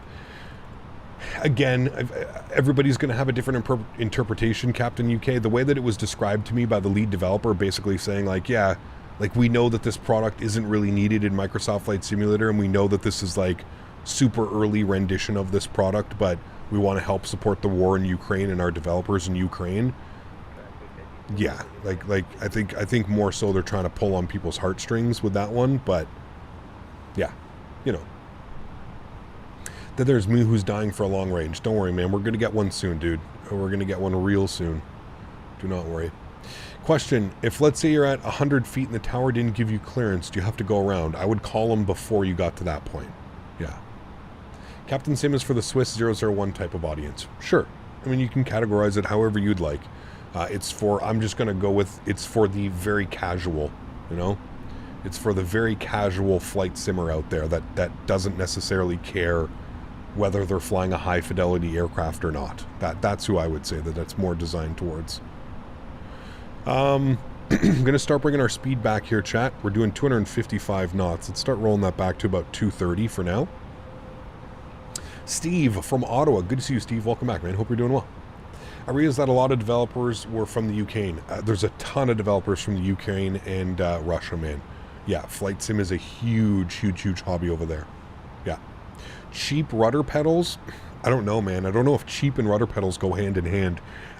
Some of the more inexpensive ones that actually do a great job, you've got the Thrustmaster, the TFPRs, I think they're called. You've got the Logitech ones as well. I've heard good things about the Turtle Beach rudder pedals. I've never used the Turtle Beach rudder pedals, but I've heard good things about them.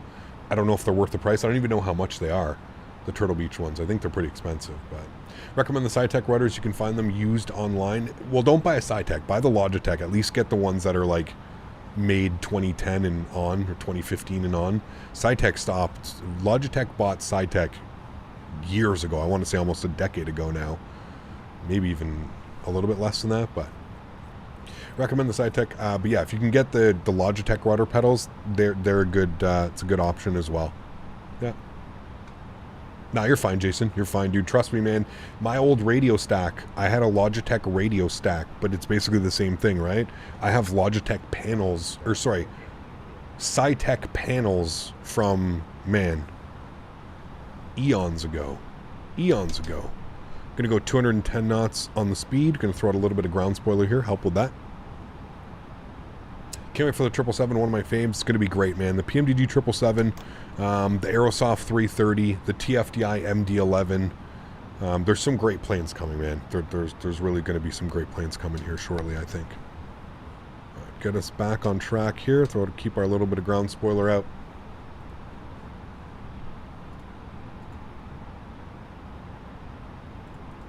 Remember, guys, if you are enjoying the content, don't forget to smash down that thumbs up button. Thanks, everybody, for being here today. I appreciate you guys, man. I know it's going to be a little bit later than normal, but I broke the USB on the SciTech, so I had to buy a Logitech rudder pedals. I was going to solder a new USB end, but I'm glad I just got the pedals to feel less worn. Yeah, absolutely, Jason. Yeah. I ended up giving up my, we can take this down to 2,000 feet. I ended up giving up my, my SciTech pedals to my little cousin while he was doing like his pilot training and stuff. To give you perspective, the M scenery planes make the Captain Sim ones look top quality. That's how bad they are, and they charge money for them. I mean, then it's up to the community, Livonia, right? If there's anything that I've learned, Livonia, listen, I've been doing this full time now for probably 4 or 5 years in the flight sim community. I've seen it all. If there's anything that I've learned, you're not going to win by trying to police, 1, the internet, and 2, the flight sim community, all right? That's the reasons why you kind of see my stance on it. I have a very firm stance. I refuse to fly the Latin VFR aircraft, the Captain Sim products. I just refuse, and that's how I go about it. Do I tell people not to buy it? Not over aggressively. Do I tell people, oh, don't go and buy this, don't do that? Listen, you spend your money on your own, man. The only thing that I can do is put a positive spin on things and kind of tell you, like, hey man, this is probably not worth your money. Do you know what I mean? And you have to make that decision. I'm going to throw gear out here a little bit early, chat. Runway is all the way up here, but I'm just going to bleed off some of that speed. It's about 10 mile run from here. You can see the airport over there. There is an aircraft in front of us too, so we're just going to keep our speed up. This is an RNAV approach, yep. And what we need to do, chat was telling me what I need to do. I need to go down to here, and I need to go, and so from 2,000 feet at IR 400, I want to set 3.4 degrees. So if I flip this, and then I put this down to like, oh, I don't know, what was it? 800 feet or something like that. And then I go like this, I can descend at 3.4 degrees, which technically should keep us on course. We're going to find that in a second here. I don't think I have to arm approach, so 3.4. So I'm gaining all of this information here, chat. So you can see here it's a 3.4 degree angle from IR 400, which we're hitting right now. So at 3.4 degree angle, we should be good. Feels like we're a little bit low, but we should be okay. Profile actually seems to be good. Let's go speed back down to 180. We'll go flaps 2. We're going to go auto brake 1. Ground spoilers are armed. That's all good. Yeah, you just keep adjusting your altitude. Just pull the degree knob from VAF and 0.3 nautical mile pull knob 3.4. I think we're on track right now. It feels like I'm a little bit low, to be honest with you. I'm going to adjust this to 2.0 for a second. I don't know if there are... yeah, there are PAPIs, and it's showing 4 red. So we are definitely a little bit low. I might have done that a little bit early. Yeah, we're definitely low. I might have done that a little bit early, so that one's probably on me, but that's okay. We're learning. This aircraft does not fly RNAVs, so that could be a big thing why as well. We're going to go approach mode now. Final approach speed, 1,000 feet. We're going to go flaps 3, and now that I've got PAPIs, we're just going to fly PAPIs, chat. We'll keep 800 feet in there. 100 above minimums. No problem. 160 knots, flaps full. Spoilers are armed, everything's looking good. Minimum.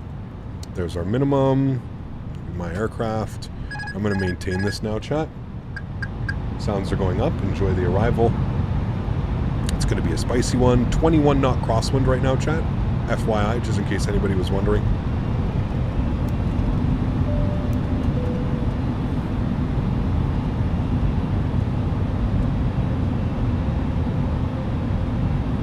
Definitely low. What is that? Something weird going on with that right there. It's a boat, but there's like something growing out of it. Turn off the flight director? Sure.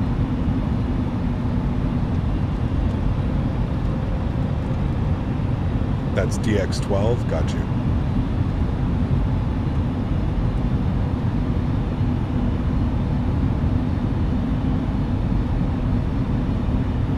See, somebody just departed. There's like some weather rolling in here too. Look at that. Incredible. The dome around the boat has gone. Is that a plane in front of you? It is. I wonder if he just departed or he's doing a go round. One of the two. All right, we're back on Pappy track now, looking good. Sorry for the messy approach, chat. 500. Check. Oh, this is going to be a gnarly arrival. 29, 26 gusting now on the crosswind. Good luck, chat. Have fun. Good luck, have fun. We're like sideways coming into here right now, man. Good luck, have fun. 300.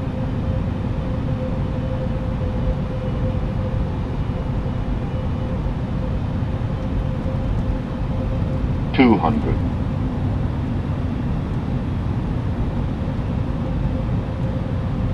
100. 40. 30. 20. Retard. 10. 5.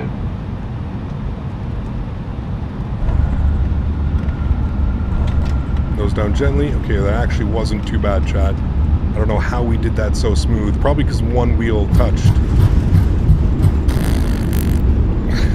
That was gnarly. 70 knots, reverser stowed, auto brake off. Sheesh. That was kind of gnarly. It's kind of nice though too. It was a little bit late on the rudder correction, but it wasn't that bad.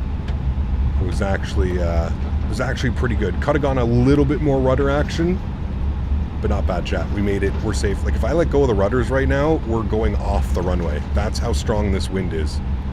Vacate here to the left. Ladies and gentlemen, welcome down to Heraklion. Damn. If only we could land them like that every time. Do you think the Volanta foot per minute is accurate? I don't think any of them are, to be honest with you, Anton. They're all kind of weird, man. All the landing rate monitors kind of all give you your own thing. I don't know. If it looked like a good landing, that's really how you can just judge it, right? It's all about how it looks. That's really it. All right, let's get ourselves to the gate, to the stands. We're going all the way over there. I don't even know what stand we're going to. We'll worry about that in a second here. Decap just walked in for landing. Hope all is good, sir. Magician, good to see you, man. Probably would have gone around once because of the rough approach. It was pretty crazy. We were definitely under our glide slope, but honestly, that was a little bit of a learning curve for me on that one. I've never done a foot per minute, an FPA track. I've never done that before. So I don't think that was on the airplane. I think that was more so on me. We are looking to go, we want to go right up to one of these ones, chat. So we can either go to 3, 6, or 9. It looks like 6 is taken, so we might take 9 or 3. There's no pushback out of here. Yeah, we'll take 9. It's over there. Okay. Lights are all coming off. Lights off, lights off, lights off, lights off. AP master start switch on. Good. We'll pull her into here. Wing light off. Good. Stop the clocks. Good.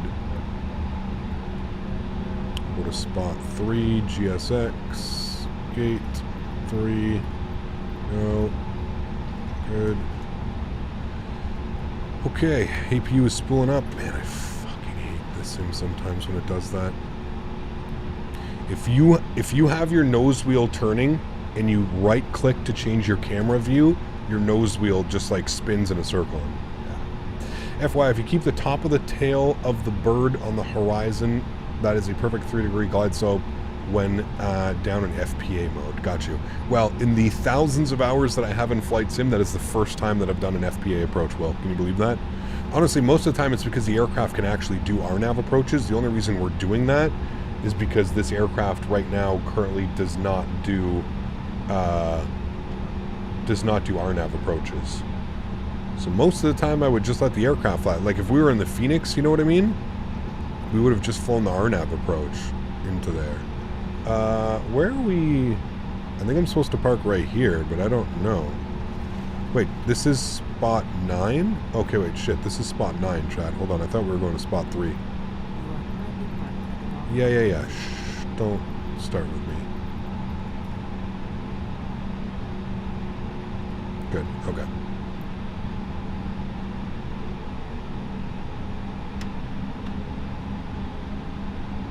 Yeah, well, now that I'm understanding how it works a little bit better, I can definitely see how it could be beneficial, like you said, for some VOR approaches or even just some visual approaches and stuff like that. I could definitely understand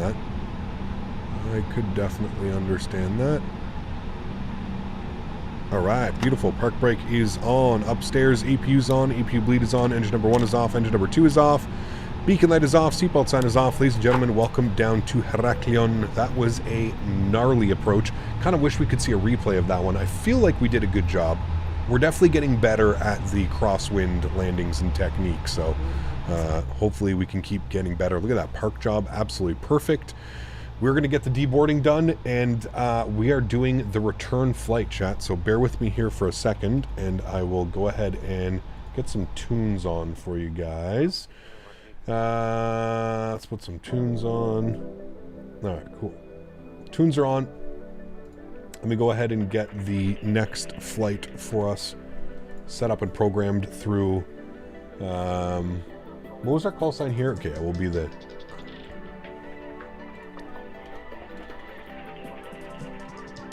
LGIR to LGAV. Good. We're going to be in the A320. By wire.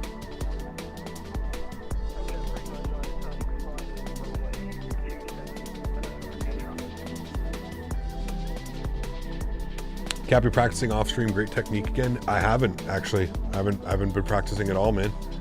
I don't have a lot of time. I've been super busy, dude, helping the fiance out at the farm and stuff. I haven't had a lot of time to fly when I'm not, like, a lot of the flying that I'm doing, you know, I was able to do 1 practice flight, 2 practice flights in this aircraft before going live this week with it, but yeah.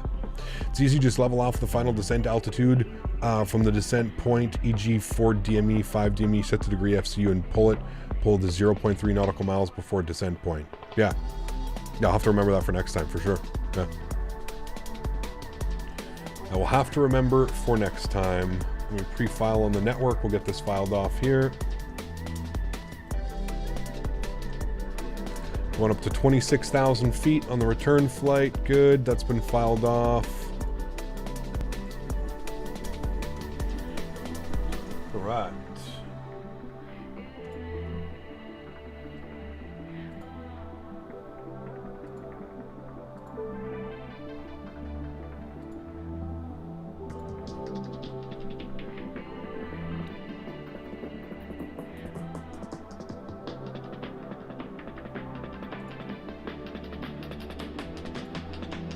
Chat, what's the score in the Ottawa Senators game? Ottawa Senators in Pittsburgh. Sorry, Philly, not Pittsburgh.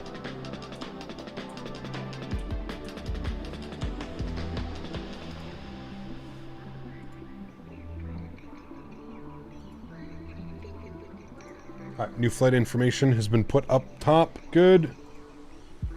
Sweet. 3-2 Flyers. Is that the end of the game, or is it still going? It's easy, just... sorry, I got that one, okay. What's the big difference between this aircraft and the Phoenix? I mean, this is an A320 Neo. The Phoenix is an A320 CEO. But other than, like, those, a little bit different. Flight characteristics, flight dynamics, you know. 17:30 left in the third. Okay, lots of time in the third. Okay.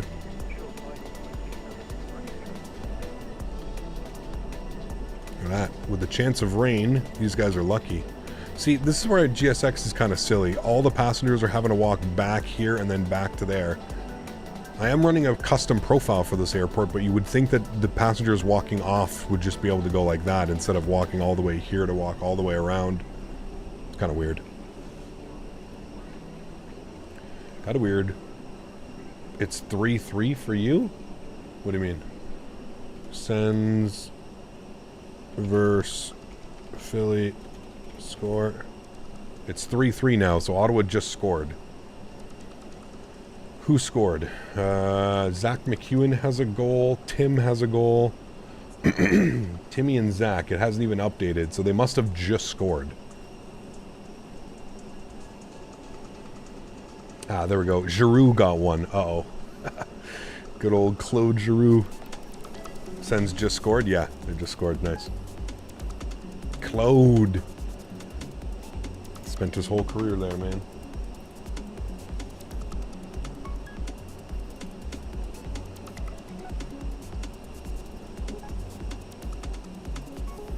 Fly Daddy-O, thanks, man. Appreciate you.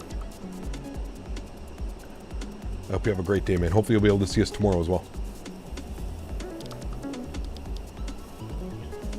Sim freezes on touchdown. I have a 4080 13900 KF sim runs constantly 50 to 60 FPS, even at LAX and with the Phoenix. Any ideas on what to do?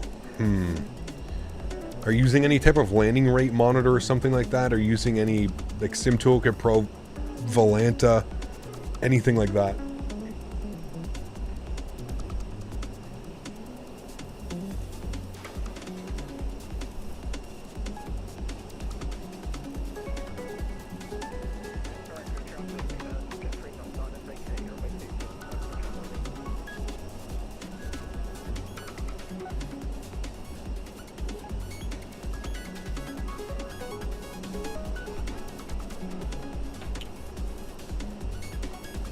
I'm an Islander fan. I'm happy we have Patrick Waugh as our new head coach, even though he was playing when I was born.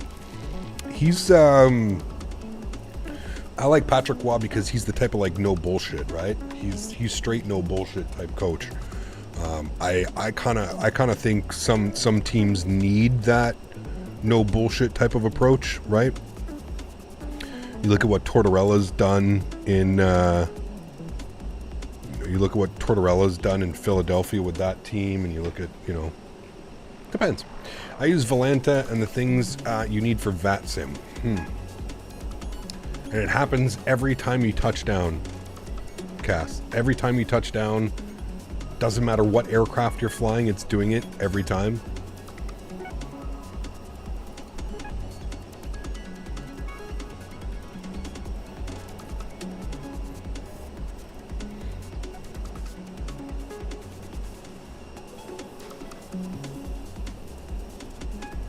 Might be Volanta, I don't know.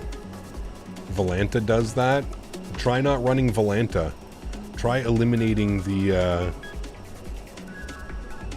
as cool as Volanta may be, try doing some flights without Volanta and see if that's what's causing it, Cass. That would be my... You're going to have to do a process of elimination, is essentially what I'm saying. Is it a scenery that's causing it? Is it a utility that's causing it? Is it an aircraft that's causing it? A lot of flight sim is you're going to end up kind of,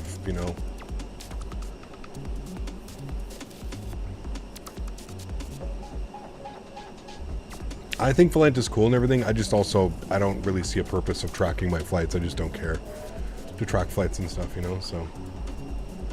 I heard you had a similar problem, and you still fly the PMDG, the Phoenix, and the Indy builds. Yeah, I did a fresh install, Cass. I mean, that was probably over a year ago. That's when the Canada update dropped.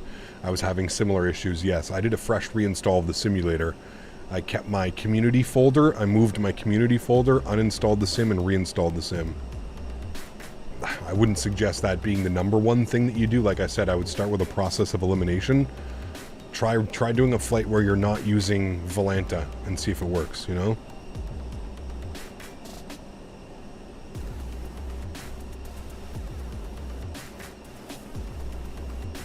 Looks like everybody walking back and forth. Looks like a maze out there. I think they're done with the deboarding. They are on that side, so we'll just to save time, chat, we'll just restart the Kutal script here. Good. Give that a second. What's up, Cap? When you're parking and it shows how far you are from the line, is that GSX? Correct, Austin. Yeah. You can turn it on and off. You can just use the marshaller if you'd like, but yeah. Juke free to buy the 300F or wait for the PMGD 777. It's up to you, Bencha. I mean, they're both very different aircraft. The Indy Builds A300 is kind of like a retro type thing, right? They're still flying today, but it is an old airplane. The 777 is a little bit much more modern than an A300, so very different airplanes. I don't think you would have trouble, I think you could probably have some fun flying both, but yeah. Looks like I need GSX. Nice. We're going to import from SimBrief. You can see we're doing the return flight. Beautiful. Looks good there. Let's go over to GSX. Let's go ahead and SimBrief OK. Good. Knows we've got 163 passengers. We're going to go to our fuel tab here. We're going to, from SimBrief, 4600. Good. Refueling complete. Payload. Going to import that. Good. And then we're going to go to request boarding. Beautiful. And now we'll start the boarding process. Good. And we can kind of get ready for the return flight. So let's go back to our init ref tab. We'll do our init request. We'll plug in some information here. LGIR to LGAV, back over to Athens, Aegean 309. Good, correct. We're going to 260. I don't know why it wanted us at 22. We're going to 260. So that's good. That's all plugged in there. Beautiful. We'll go to flight plans, LGIR. We're going to go to departures. We're going to plan runway 27 for the departure. And give me a second here. Let's go here. I didn't know they had 2 runways, although the other runway doesn't look like it's much for... How short is that other runway?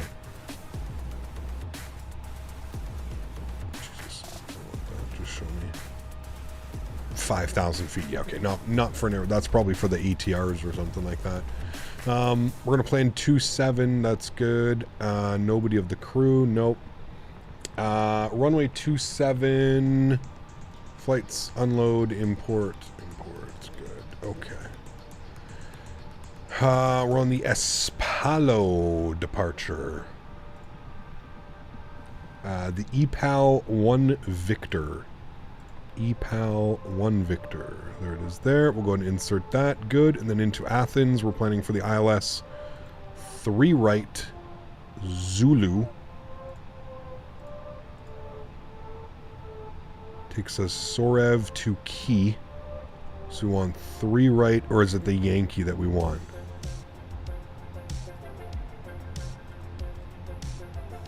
They're both the same, it doesn't matter. Okay. The ILS Zulu from Key. ILS 03 right Zulu. And we're going to be on the Sorry to Charlie arrival. Sorry. It's a very Canadian arrival. Sorry. Sorry to Charlie. Good. And we're going to take it via Key. I think that's where we want it, because the plan takes us... Yeah, it takes us from Sorev to Key, and then from Key we take it down in. Okay, good. Pin that. That's good. Pin that. That's good. Okay. Sweet. We'll go and insert that. Beautiful. Clear out the discontinuities. Good. Go back to our knit ref. That's good. Init B page, we're still waiting on that. Block fuel, we're going 4.6. Good. Filling that up. And then we're just waiting for the 0 fuel weight and the 0 fuel weight CG. You can see the passengers are already starting to board the aircraft, so we're looking good. Watch the discount after departure. Yeah. Don't need to end up in Detroit. How do you get your little side panel tablet where you click boarding status and do the refueling? Tom, this aircraft is a mod. It's only available on PC. I don't know if you're on Xbox or PC, but you can put !aircraft if you're curious.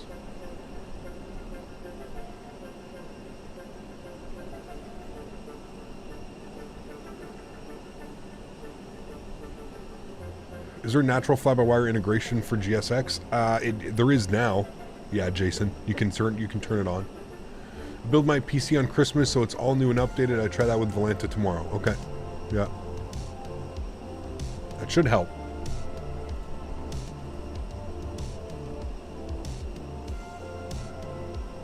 Remember, guys, don't forget to smash down that thumbs up button. Can we hit 300 likes before our next departure? If we hit 300 likes before our next departure, you guys are absolutely amazing. Thank you, everybody who already has smashed down that thumbs up.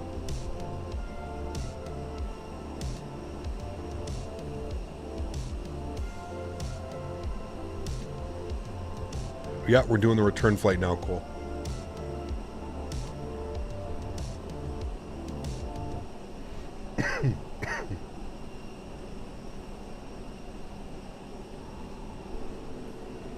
Look at the rainbow? Where? Cap, do you think we're getting the 777 by this month's end? No, next month. Next month was my prediction. By the end of February is when I think it'll be out.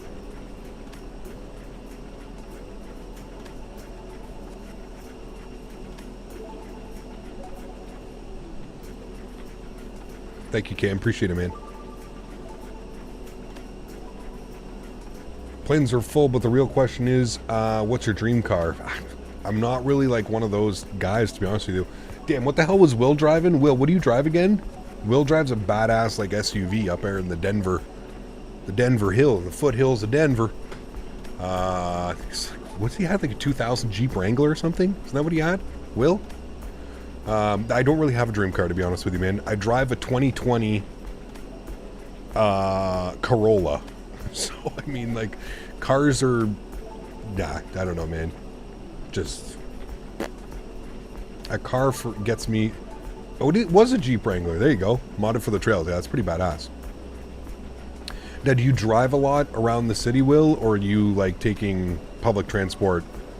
Ubers and stuff around a lot, or do you guys drive a lot? Because I know you're saying you work from home right now, right?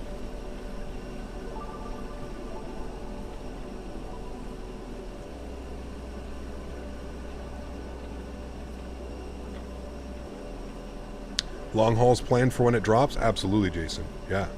GSX pack Walking Dead seal of approval. Yeah, a little bit of Walking Dead. A little bit of Walking Dead. Thank you, Nick. Appreciate it, man.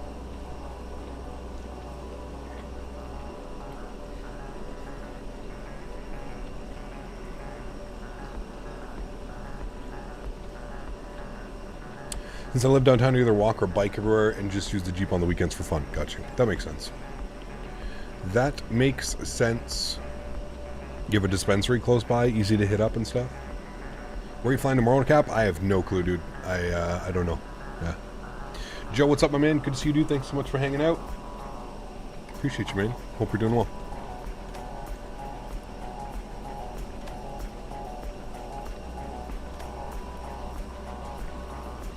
Minute walk away. Nice.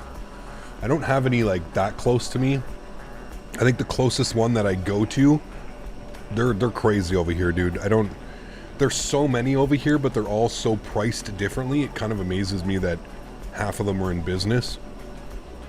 Yeah. Can't be flying the 7-3 on Monday or the following week. No, Thursday. Thursday we'll be back in the 7-3. Thursday in the 7-3, and we're going to be on Pilot Edge, courtesy of Mr. Sorry, Keith is happy, not Max. Keith is happy. Yeah, we're going to be on Pilot Edge next week. So I'm excited for that. We haven't done Pilot Edge in a while. So that will be fun. Real World ATC.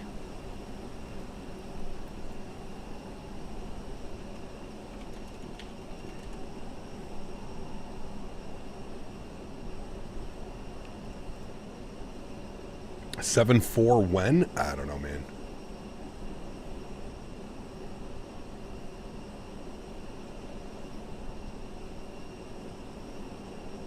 Keith hates me. No, Keith likes you.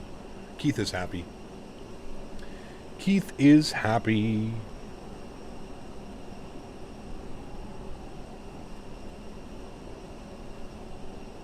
Cappy did your first solo today? Awesome, Jean. Congratulations, man. That is very cool. Where did you do it? Are you in, are you close to Ottawa? Are you in Montreal? Are you in Quebec City? In the U.S.? I just reinstated my PE subscription. Thursday should be fun. Nice, Fly Daddy-O. That'll be awesome. Yes, sir. We'll do some, I don't know what we're going to do, to be honest with you. I kind of want to go into airports that we haven't been into in a while. I kind of want to do like Long Beach, John Wayne, you know, like airports that we usually get skipped over because we either fly into LAX, San Diego, Ontario. Yeah.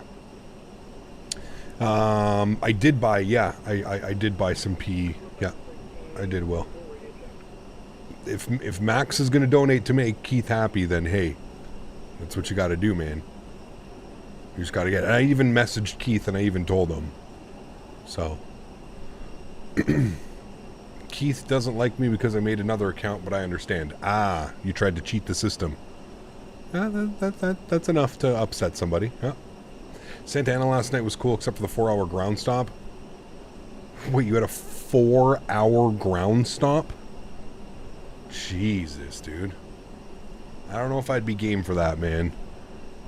I don't know if I would be game for that one. That's 4-hour ground stop? I don't know, man. I don't know about that one, dude. I think I would just be finding something different to do. Will's ground stop yesterday was ridiculous. I was popping in and out of his chat. That's crazy, dude. That's when you disconnect and go? Yeah. Yeah.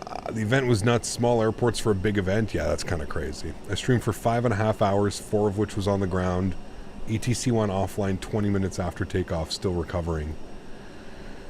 So they ground stopped you, and then they didn't even, like, you didn't even have ATC for your flight? Dude, I would have been pissed. Nah, that's where I would have that's where I would have been like, okay, no more VATSIM events unless it's at an airport with at least 2 or 3 runways. I think that's going to be my motto from now on too, is I'm not going to do any of these events. I don't do events very often, but I'm just not going to do any events until like it goes to an airport that has, you know, 2 or 3 runways. You can't, you know, like I understand it's busy and stuff, but or you have to start limiting, kind of like what they're doing with Cross the Pond, where they have a limited number of slots. They're going to have to start doing this. If VATSIM's getting this busy and there's that many people that are trying to do these events, they're going to have to, we're fully boarded. Okay, good. They're going to have to come up with something, to be honest with you. Let's close the doors. Good. Let's go upstairs. APU's on. Good. Everything's good. Nothing's really changed. We get our beacon light on, get our seatbelt sign on. We're starting up here at the gate. We're just going to make sure that everybody is getting out of the way. Okay, yeah, there they go. They're leaving. Beautiful. Let's go, and beacon light is on. That's good. We're going up to 20, what did I say? 26,000 feet. 26,000 feet is set.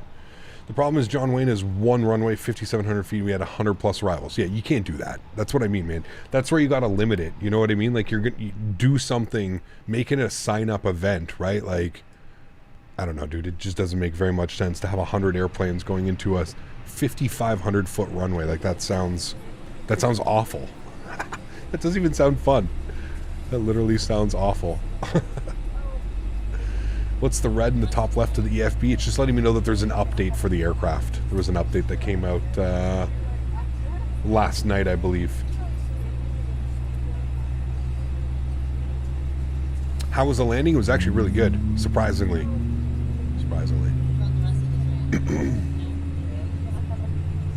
Whenever I land, I get a 2 to 3 second freeze on touchdown. I've reinstalled and everything. Carson, are you using Volanta or anything like that? Lesson learned, I need to start way before the event to get into the air. That's true too, Will. Yeah. Maybe be like one of the first people on the ground as all of this is going on. It's not a bad idea. Not a bad idea.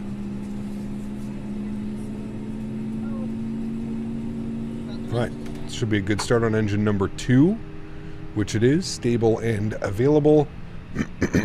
Good. Let's go and spool up engine number 1. LAX, what's up, man? Good to see you, dude. I don't mind a hold, but man, ground stops are the worst. Yeah, I mean, we did that. Remember when we did the event? We did Chicago O'Hare to, I think it was New York or Boston or something like that. And they had us on a ground stop for like 2 hours, and I was that close to disconnecting. And then they finally were just like, okay, everybody start your engines, you're good to go. I don't know. My LRM does not connect to my sim. Any idea? I've installed FSU IPC, by the way. Almer, run as administrator. So when you click on LRM, right click, run as administrator. I don't know what, for whatever reason, it has to be, yeah. Do I have a 3080? I do have a 3080.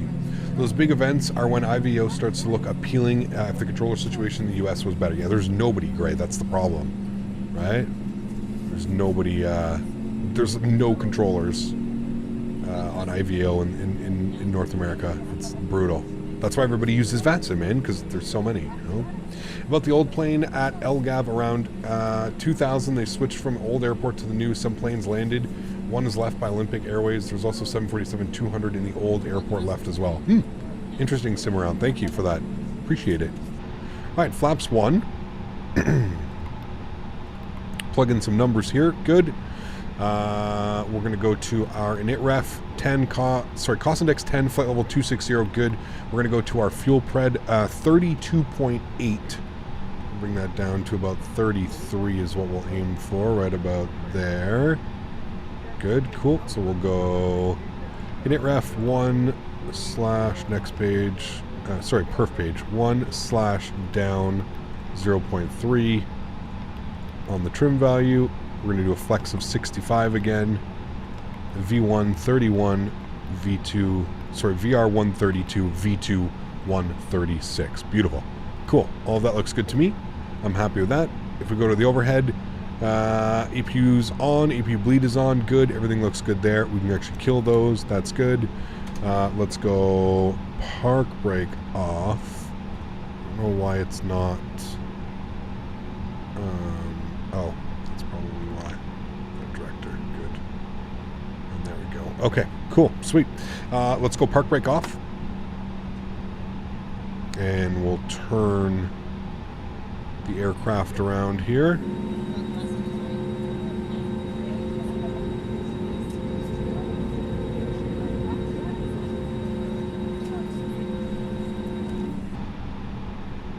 Alright, beautiful. Man, we get real close to those, yeah, like, there's no way these buses would be parked here, right, chat? Unless the wingtip goes, like, right over top of them, but, like, we're right on the line.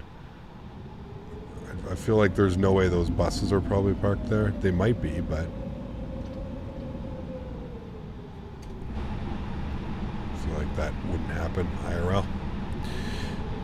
Yeah, I don't know if those buses would be there, to be honest with you. Cap, since you're flying on pilotage on Thursday, I assume you're flying into Kaysan. Well, like I said, there's a couple different places that I want to try and go to, man. I want to try and go to...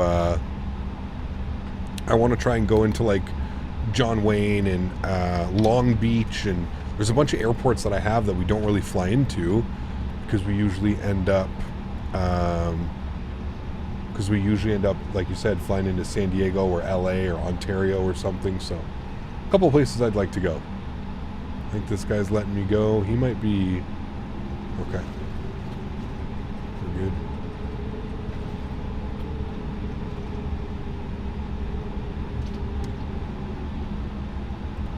Nice little airport here, though. I like this airport, Heraklion. I have a couple by Just Sim in this area. These little Greece airports. They're quite nice. 4-3 Ottawa? Nice.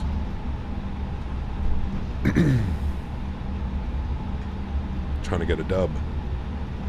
Would love a payware John Wayne. Yeah, what do we have right now? Is it just a freeware?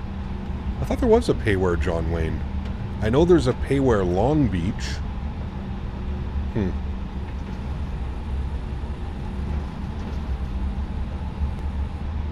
Romaine, what's up, my friend? Good to see you, dude. Welcome back.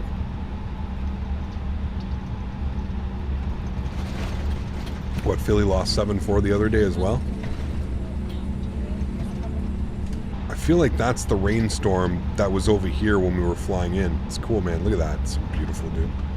The sim still absolutely blows me away. There's a decent freeware John Wayne as far as I know. Okay, I'm trying to remember what I use. I think it's the freeware John Wayne.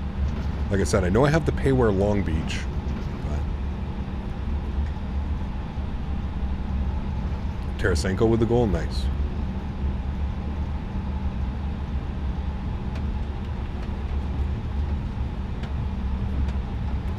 They lost 7-4 to the Avalanche? Got you.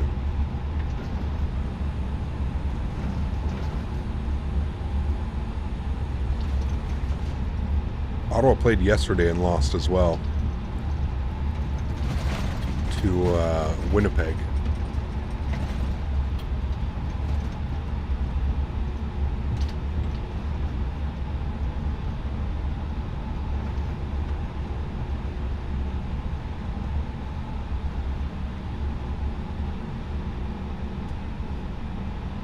I don't know what the Lufthansa is doing here.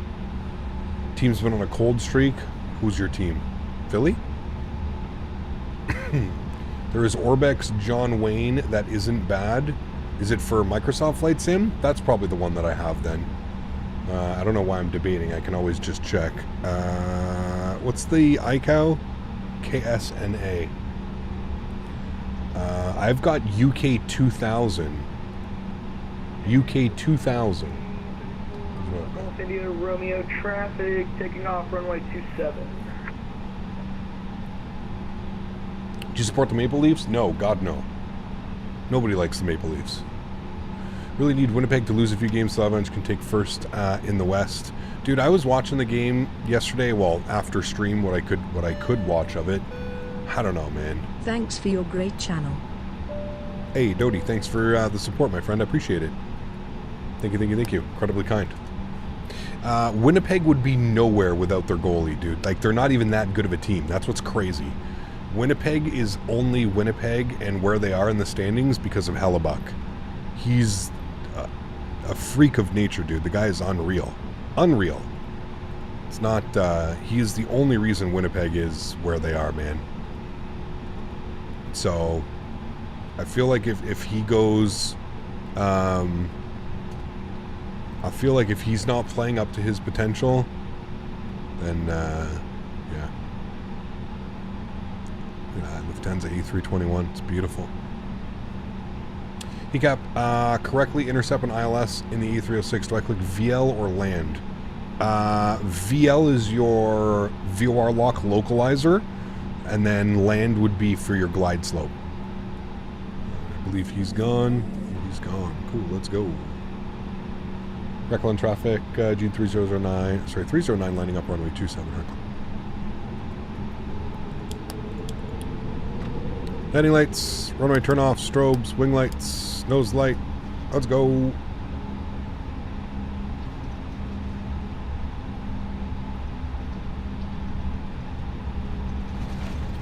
Yeah, I don't know. A lot of my traffic lately has had like this weird nose-up attitude. I don't know. It might be because he's not actually in an A321. Did you ever get an answer about the clean speed in the slats?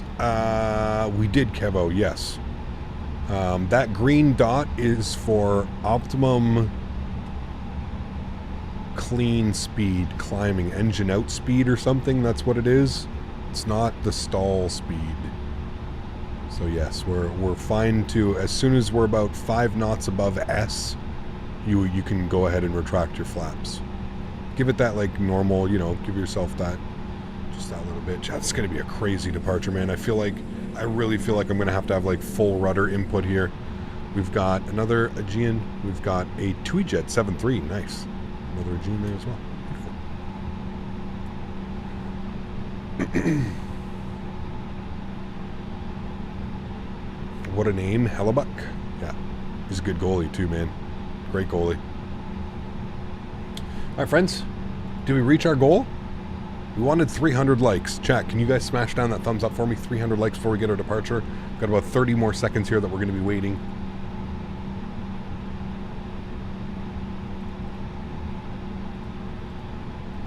The last one is you. Nice, cousin. Hello. Captain the Tweejet 738, this is my first flight joining you. First time joining you on your flights. Nice. I hope you enjoy it, man. I hope you enjoy it. Heraklion traffic, June 309, departing runway 27. All right. Joystick cam is on. Sounds are up. Let's go, friends. Throttles to 40%. Good. Chrono. On. Let's go flying. Manflex 65 SRS runway auto thrust to blue. Takeoff power is set. Airspeed is alive. Slight nose down pressure on the stick. I'm already having to fight the rudder inputs. 100 knots. We're neutral. Oh boy.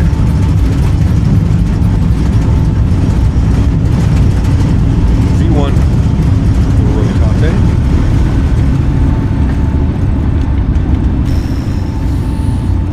That gust. Oh my god. Pause the rate gear up. Look at the slewing of the aircraft. Wow.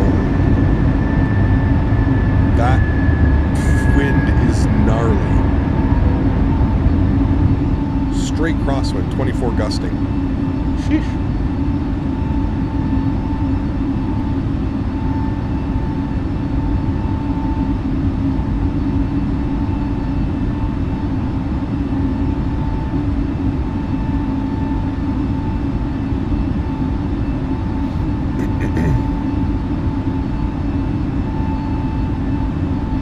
Throttles to climb.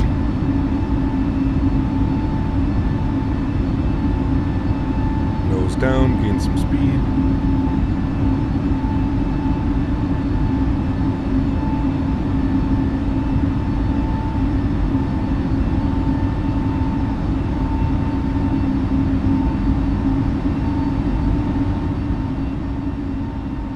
Sounds down a little bit here. To the highest climb gradient, not climb performance. Got you. Thank you, Isaac. So there's our S speed. There's about 5 to 10 knots past our S speed. We'll go flaps clean.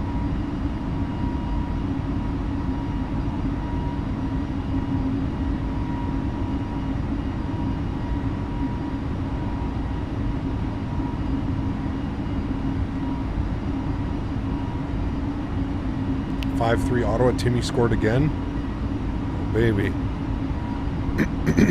Timmy Timbo. Hasn't been playing well this year, so good to see him get some points.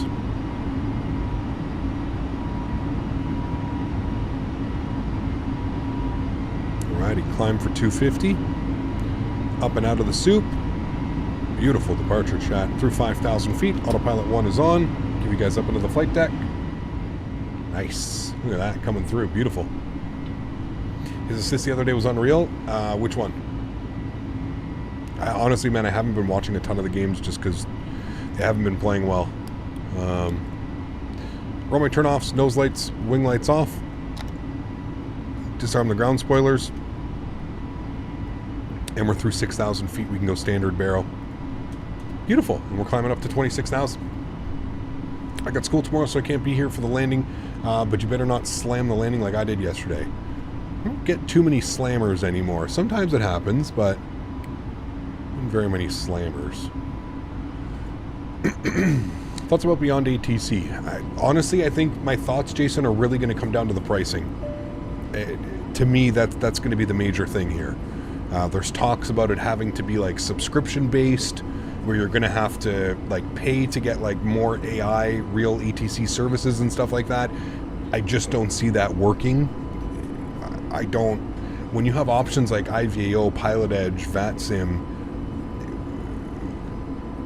why would somebody pay a ton of money a month to get AI ETC? I get like, okay, you know, some people may do it because like, oh, well, there's no ATC where they live or something like that. Sure, like I could see that being a, but I don't know, man.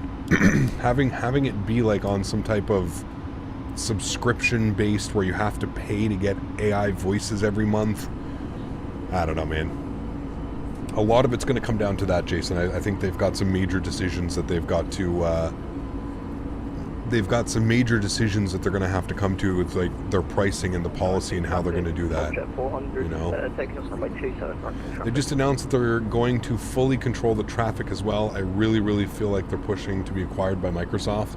Yeah, I can totally agree with you on that one as well, Les. I just don't see a subscription-based like product like that. Just I don't know. Who knows? Maybe I'm wrong.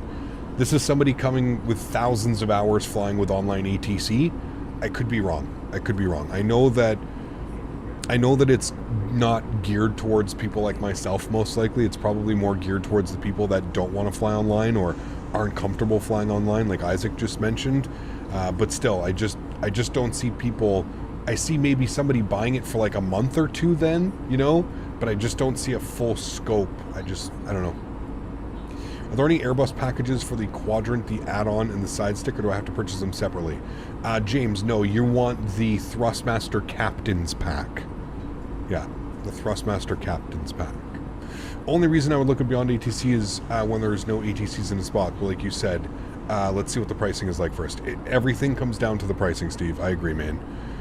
You know, if it's going to be like, you know, a couple dollars a month and you get like access to like, you know, they've already explained how they're going to do it. It's because the AI program, like, it's not free to generate AI, right? They need to have servers that can generate all this AI talk and stuff like that, right?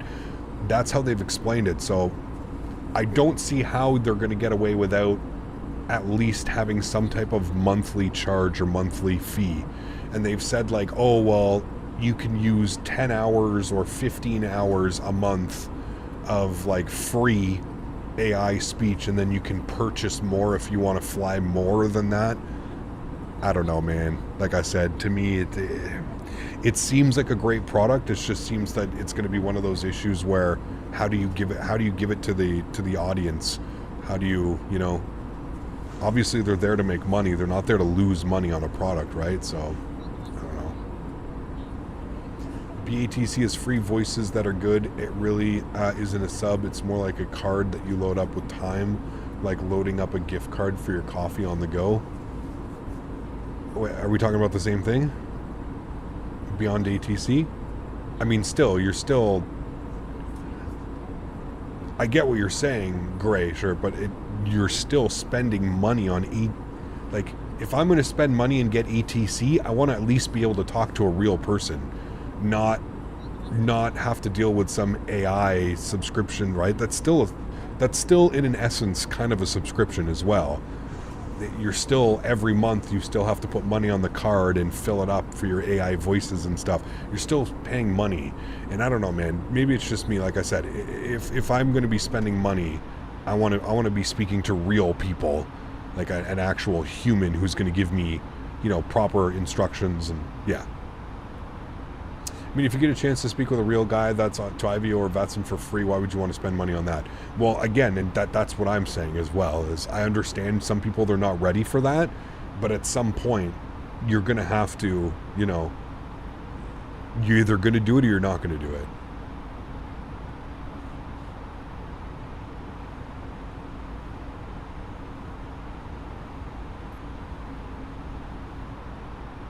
Yeah, I got you, gray shirt.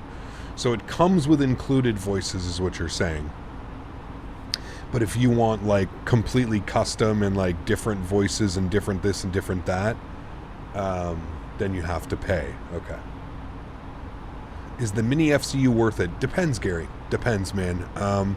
There's another unit that's coming on the market that is going to be sold for about half the price that the miniFCU is being sold at. I would wait and see till that one. The miniFCU is good. I have a few complaints about it. The build quality is a little the build components are a little they've definitely gone a cheap route at $270 plus taxes plus import fees plus shipping. You're looking at close to $350, $400 USD for the unit. Do I think it's worth that price? No, I don't, and that's just me being brutally honest. Is it worth it if you got in at the Kickstarter price of $99 or $129 or $169? Yes, probably.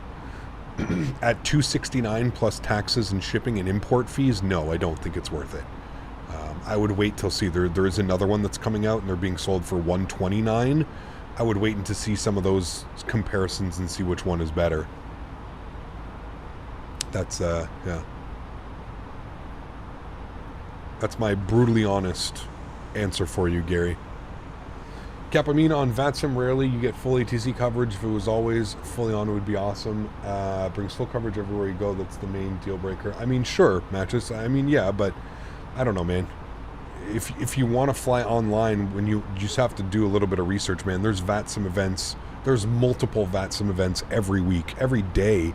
There's VATSIM events all over the world. So if you want ATC from point A to point B, you just have to go to the VATSIM website and do a little bit of research. You can get full ATC coverage, no problem. And again, if I'm going to be buying a product and I'm going to be paying for premium voices and stuff, why wouldn't I just get a Pilot Edge subscription and be able to fly on a network with real people and real other people? And I don't know.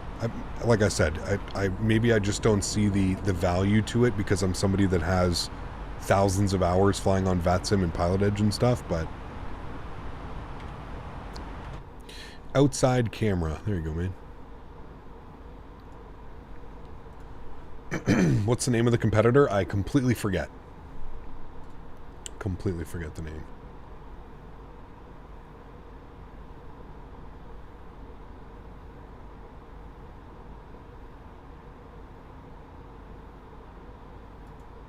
Ottawa 153. AlexSiu, what's up, man? Good to see you, dude. It would at least be moderately worth it if it was a one-time purchase. Well, like somebody said, Gray Shirt was saying, you can one-time purchase it, and you get default like voices in with it and stuff, but yeah. I know, Daniel. Yeah. Those engines look tiny. No, not really. The hard part with VATSIM is my mistake affects other people. With Beyond ATC, it can only upset the computer. I mean, yes and no, but at the same point, like I said, I think at some point, no matter what, you're going to want to take the step into going to real life ATC. At some point, you're going to want to fly on IVAO, VATSIM, Pilot Edge. I'm just trying to justify the purchase, right? Because like you said, it's going to be a base cost. We don't know what the base cost is, but judging by how much work went into this, I'm assuming this is going to be a $40 to $50 base cost for this program, for Beyond ATC. Then you've got the, like you were mentioning, you load up the card, the subscription, whatever, the pay for the... So if you go that route, you're even more money into it. Is using that for 4 to 6 months worth the price tag instead of just spending a little bit more time, getting a little bit more comfortable with VATSIM? I understand what you're saying about your mistake can cause, but listen, dude, at the end of the day, like, it's not, you know, if you watch my streams and you watch when we fly on VATSIM, there's people that make mistakes all the time, and the network still has no problem moving on. And yeah, sure, you may piss off a controller or two here, but like I always say, man, just come prepared. Come with a notepad, a pen, piece of paper, anything, you know? Yeah.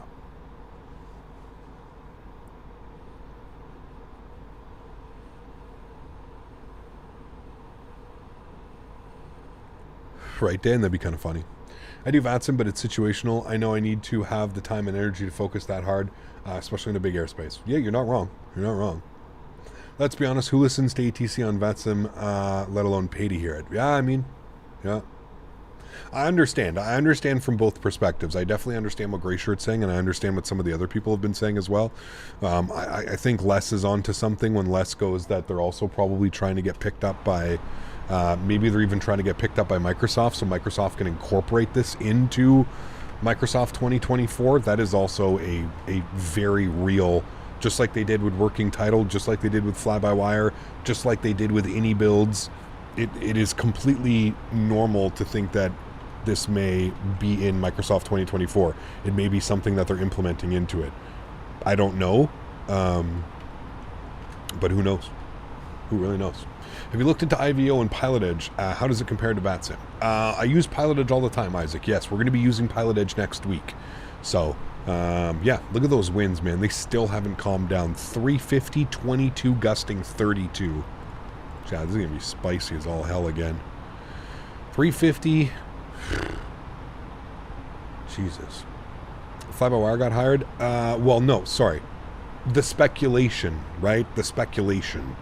Sorry, I should have clarified that. The speculation that even I myself have been included in is the speculation that they are developing that 380 for Microsoft 2024, which I still think is a very real possibility. That we're going to see that as a default native aircraft for Microsoft 2024. I should have clarified on that.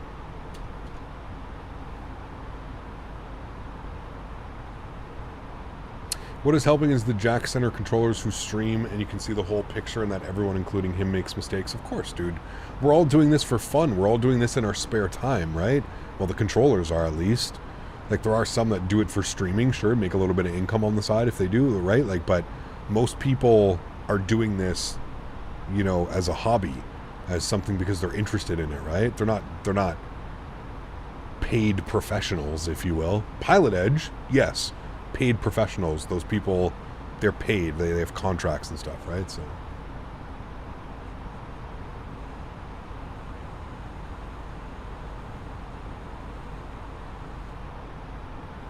There should be 8 new airliners. I don't think we're going to get that. I would think that the 787 is going to carry over. The 747 is going to carry over. I think we're going to get a couple airplanes, maybe one from any builds, 1 or 2 from any builds, maybe the 380 from Fly-by-Wire or something, you know. Yeah. I miss the Sheed streams. Dude, Sheed's amazing. I miss him, dude. He's still in the community, Will. I saw him down in Houston. So he's still there. He's still controlling. He's just not streaming anymore. Which sucks. But I did see him in Houston. I gave him a big hug. I first met Sheed, I think it was 2018. 2019. I met him at the expo. We had a great time. 18 miles, top percent. He still controls. I got him on Boston ground the other day. Nice, yeah. Do you think the 350 could be one of them? Maybe. I don't know. I do not know, yeah. Given how much open source code there is in the 5R 380 and how much code it shares with the A220N, I'd be very surprised if it was a default airplane for 2024. That is why it came off the marketplace. Yeah, I don't know. Who knows, Gray Shirt? Who knows? I mean, are you talking about the fly-by-wire coming off the marketplace or the AnyBuilds A320neo? The AnyBuilds A320neo is going back up next sim update. Or if you're talking about the fly-by-wire, you used to be able to download the fly-by-wire off the marketplace, correct? Is that what you're referring to? Hello, Sasha.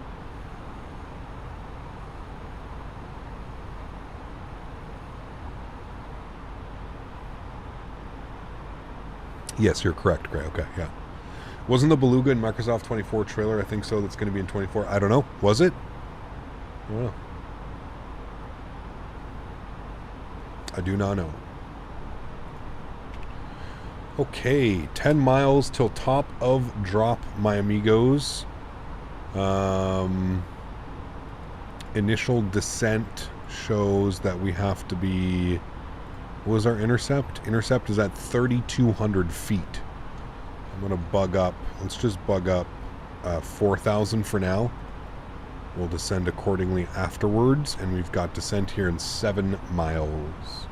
Will there be livery packs on the marketplace for the Indy Build 320? Pardon me. I do not know. I don't know, man. I'm sorry.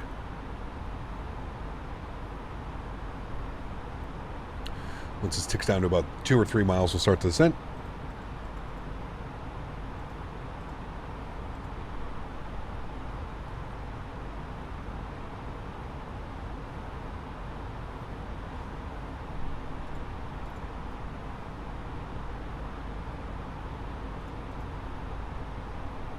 All right, there we go. 3 miles. Start our descent. Get our seatbelt sign back on. Good. And we should see speed, descent, nav. And there's our descent profile right there. Aircraft should descend at about 1,000 feet per minute until it hits the profile, which is what it's doing. Perfect. Would the stream be finished if we start at normal? Oh, yes. Yes, probably about an hour ago. Channel is so sick that I just lay back and watch. Fried. Nice. Ultimate Burrito. Sweet name. I'm glad you're enjoying the content, man. I'm ready for a nap, chat, if I'm being honest with you. I'm also really hungry, but I don't want to eat because my stomach. They're sure taking their time with Block 2. Yeah, it's wild, man. I don't understand how they could be 3 months now, basically, behind on their initial release date. Like, they're the ones that made this whole, like, trailer and announcement about when the aircraft is coming. It kind of boggles my mind that, they're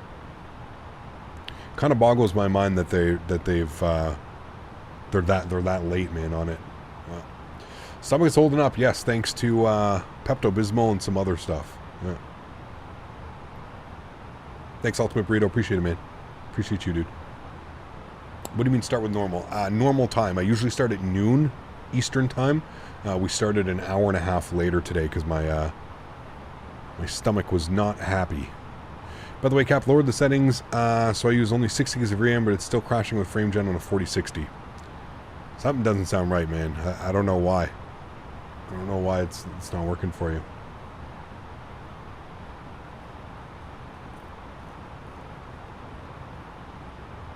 What are you planning to do this afternoon on a Sunday? It's going to be hard after stream. I'm going to either keep myself awake so that I can sleep tonight and sleep well, or I'm going to go have a power nap with Daisy. I'm thinking a power nap with Daisy for about an hour or two is probably needed. I'm exhausted, man. Like I said, I think I've slept like 6 hours in the last 2 days. Last like 48 hours, I've probably only slept like 6 hours. I've been getting up and stomach hurting and wanting to throw up and then wanting to, you know, go to the bathroom, and it's just, yeah, hasn't been a good like 24 to 48 hours. Do I have my speed brakes out? Nope. No need to have your speed brakes out. If you're still on profile, right, we're on sticking to our profile. Would you suggest me buying the Airbus throttle or the Boeing TCA one? Depends. Do you fly more Airbus or do you fly more Boeing? Polo. It really depends, man. If you fly a lot of Airbus, go with the Airbus because it's got the nice little detents and everything, you know? So.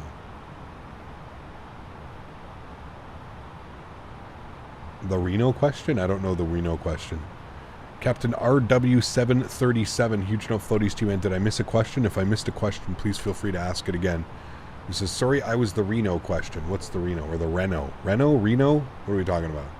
I'm lost, dude. Again, brain working at about 25% today. Do you fly in the evening usually? No, those are on Thursday evenings, Sasha. Not Sunday evenings. Thursday evenings. Reno, Nevada. Yeah, what was the question?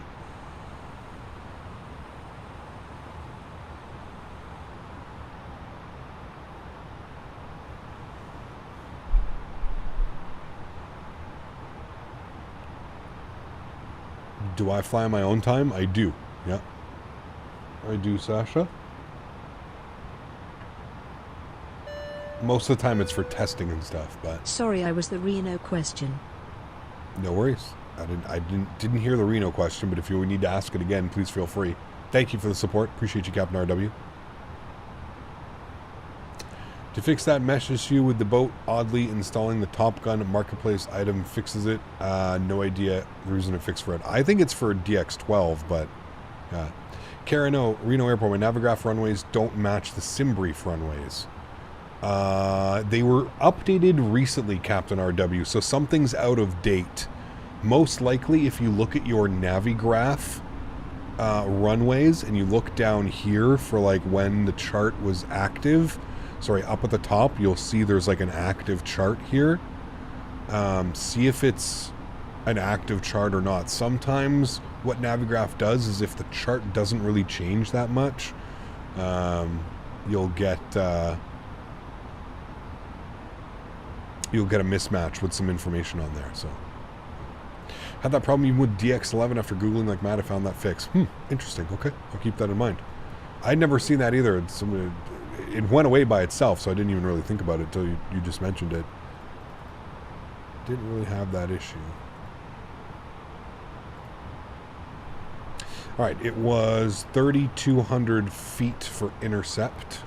So we'll bug up 3,200 feet now. You can see 3,200 feet for intercept. Good. And we're coming in on the approach. Back up on profile.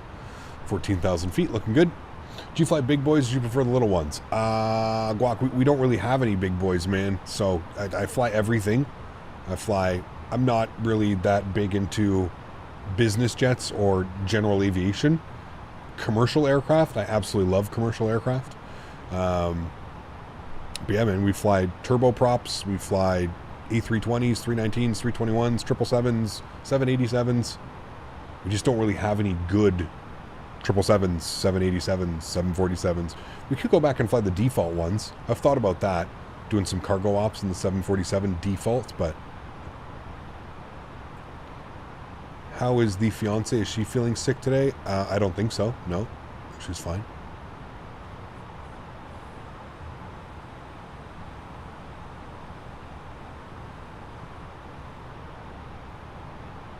Still no word salad from Robert this week. What? There was no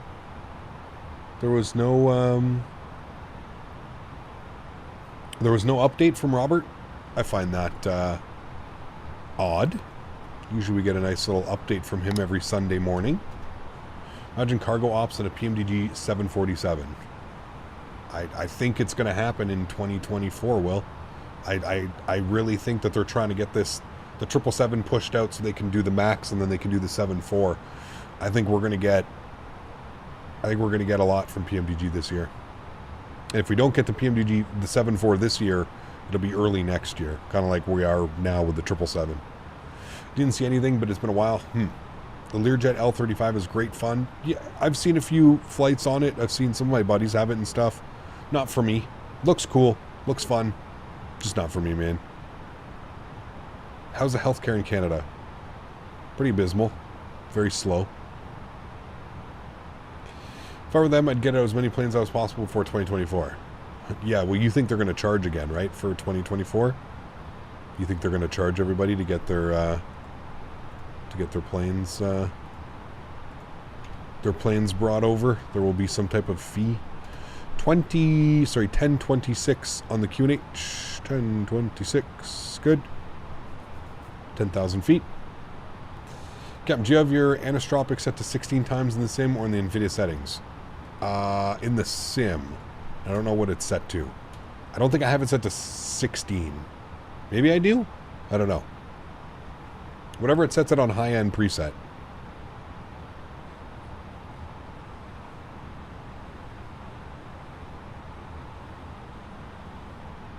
MD-11 as well. Yeah, it's going to be a good one.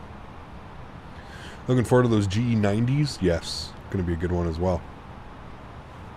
Listen to those bad boys roaring. All right, 10,000 feet. Landing lights off. We'll ding the cabin. One last time for arrival. Good. Sounds are up. PMDG has never given a free upgrade to a new sim. Okay. I feel like, I don't know, Will, man. I hear what you're saying, but I feel that it's, I feel like if you're going to, I don't know how you can charge somebody and then just like, when a new sim comes out a couple months down the road, charge them again for it. I don't know. Like, I understand what you're saying. If there's work that needs to be done, yeah, the developer deserves to be paid for their time. I get that. And I also agree with you that it's very rare that you see developers do something for free. I mean, look at X-Plane. When we went from X-Plane 10 to X-Plane 11, every single aircraft developer charged between $10 and $20 to get your airplane keys to work on the new sim. When X-Plane 12 came out, 90% of developers charged a fee to bring your plane from X-Plane 11 to X-Plane 12. So I don't disagree with you. I just don't know how you can release a product and then charge people in the same, like, 6 years. Do you know what I mean? Well, maybe for the 737 will, yeah, sure. But I'm talking about the 777, I'm talking about the 737 MAX, right? Like, those two airplanes are most likely going to come out before 2024 comes out. So what are you going to do? Are you going to make people buy the 777 for $50, $60, $70 now and then charge them again when 2024 drops in 6 to 9 months from now? I don't know.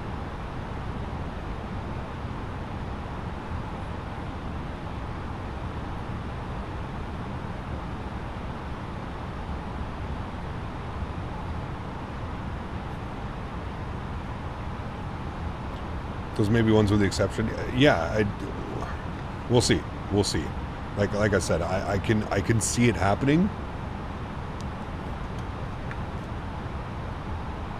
But maybe they're going to price it accordingly, Will. Maybe they're going to charge us an extra $10 or $15 for the 777. Maybe the 777 comes out, and instead of it being $50 like the 737 was, it's $60 or $65. And that price includes, or you give people the option. People can pay now for an extra $10 and it'll work with 2024. I don't know. Yaros, why is everybody worried about compatibility with 2024? It's been said it's all first-party campaign mode without third-party add-ons, and it wouldn't replace 2020. I don't know where you're reading that, Yaros. It's a whole new simulator, and everything's going to work. Everything from the Phoenix to the PMDG 737, it's not just a campaign, like, it's not just a campaign simulator. It's a full simulator. It's not replacing it in the essence that Microsoft 2020 isn't going anywhere, but it is a new simulator. It has everything that Microsoft 2020 has, plus everything that you just mentioned. It's not like it's yes, a lot of people are going to be going over. A lot of people are going to be going over simply for the purpose of performance. It's got a brand new rendering engine. It's running on optimization code. It's going to be able to take advantage of multi-core CPUs instead of it being right now single-core CPU.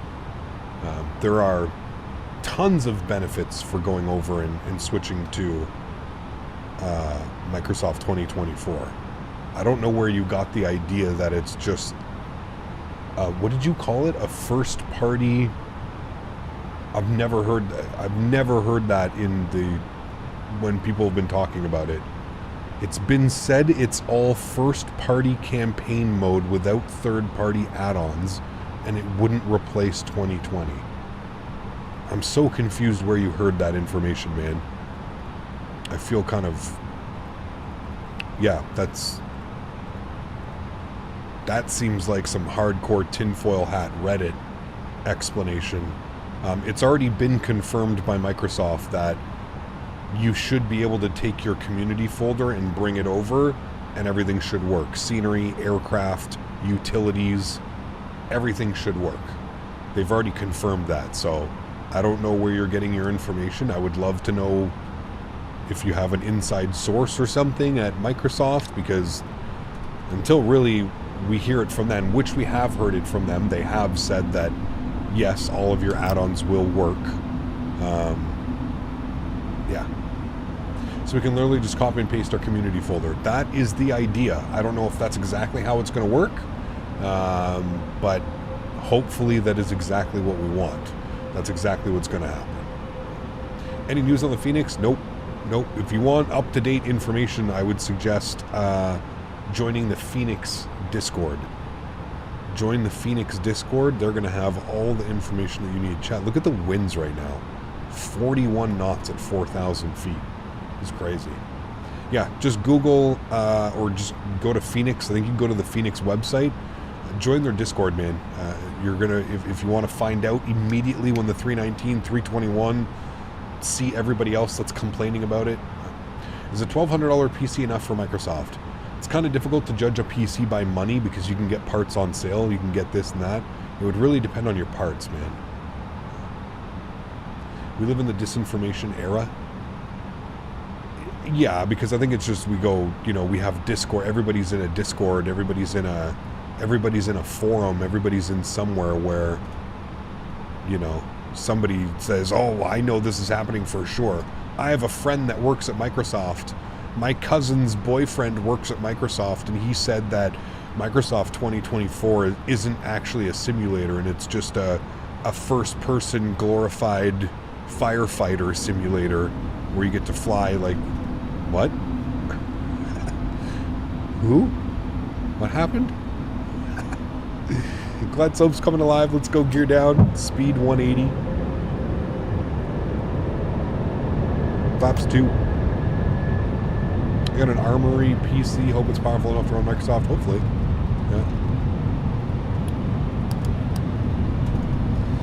Yeah. Speed 170. Good. There's glide slope. Captured. Do you have any tips when starting on VATSIM? Leandro, fly to airports you're comfortable with. Don't fly to airports you're not comfortable with. Find somewhere, do a couple flights offline where you know there's always ATC, and then stay away from busy airports. Stay away from London Heathrow. Stay away from Los Angeles. Pardon me. Stay away from those types of airports. 2,500. Yeah, that should help tremendously.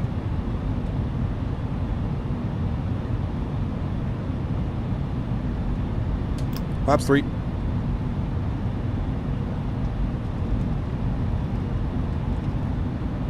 Airports and airplanes. We're all counting on you. I don't know, man. I had my one good landing for the day. Can this one just be a bad landing, chat? We worked real hard on getting that aircraft on the ground in Heraklion. I almost wish we did the replay for that one, man. Holy shit. That was a crazy cool approach. I'm trying to keep my speed up here. That's why I'm maintaining 170 knots. There's a bunch of aircraft behind me. So, don't do a newbie at London Heathrow with a Concorde. Yeah, it was a badass landing. That was, I feel like that was a luck landing almost, Huskers, a little bit. We got real lucky with that one. It was smooth, but yeah. You have a 99-14900K with Microsoft and a 3080 Ti, and it runs like crap. You should post a tutorial on how to get it to work. And do you need DLSS to run FrameGen? No, you can run FrameGen on TAA, the way that I'm doing it now with the mod. Try just putting your computer, try making sure all of your drivers are up to date, and yeah, I don't know, man. Just run the simulator on the high-end preset. Don't put things to ultra. Just run it at high-end and see how it works from there, man. That would be my best bet. Flaps full. Why? Why is my speed... 1,000. Why am I doing 180 knots? 1,000. Why are the engines spooled? Chat, something's broken here. It's not going VREF. 134. Yeah, approach mode is on. What do you mean? We're on localizer and glide slope. It's just, it wasn't going into VREF speed. I had to manually put that in. Oh, do you know why? It didn't activate why didn't it activate approach mode? Okay, there we go. Now we're good. That's a weird one. My aircraft almost fell out of the sky there, chat. No problem. Start the replay. How did it not arm... Whatever, dude. We didn't even get vectors. How did it not arm approach mode? I guess shame on me for not checking that, but... 500. That's a weird one. Do you have to always arm it in 400. in the fly-by-wire? Oh, Chad, I don't like these winds, man. 300. 27 gusting 31 right there. Ugh. Hang on, chat. Everybody, 200. Everybody hang on. Minimum. Continue. Hang on.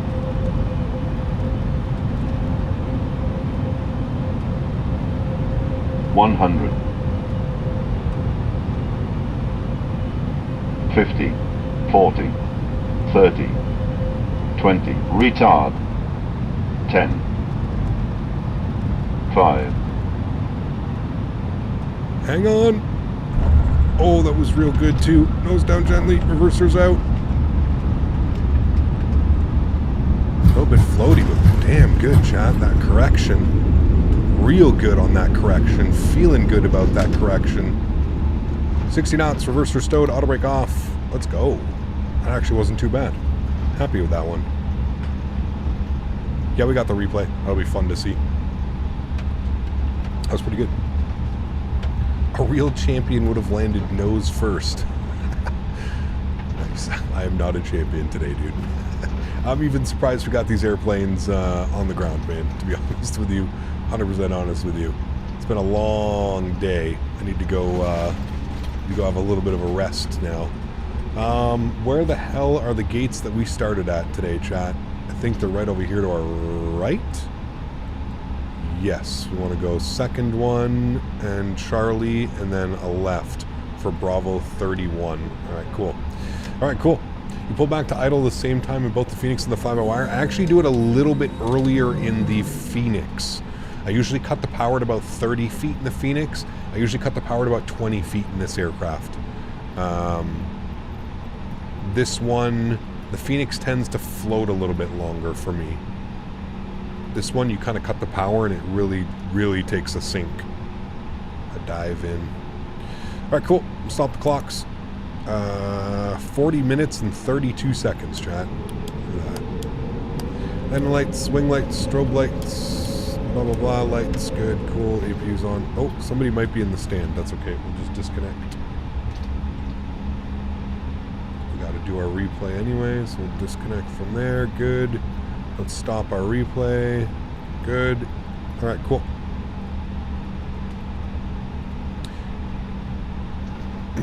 Hey, Cap. I'm aircraft following on final right now. Nice, Ash. I hope you had a great time flying with us, man. Would love to see the replay. Oh, yes, we will see the replay. Don't you worry. We will, we will. Been some gnarly weather here, man. Is it usually this windy, chat? Or is there like some type of like weather system, storm, something going on?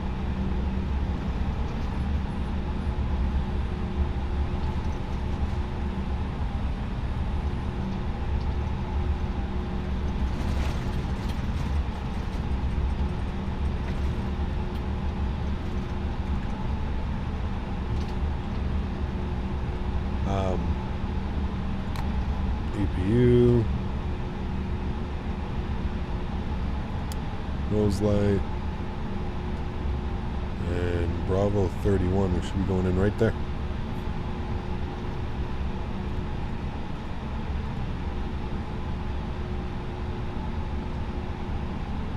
Love the texturing of Fly Tampa airports, man. They do such a good job. The way the sun is like hitting the paint, it actually looks like paint. It's crazy. Pretty sure EU has what NA just had.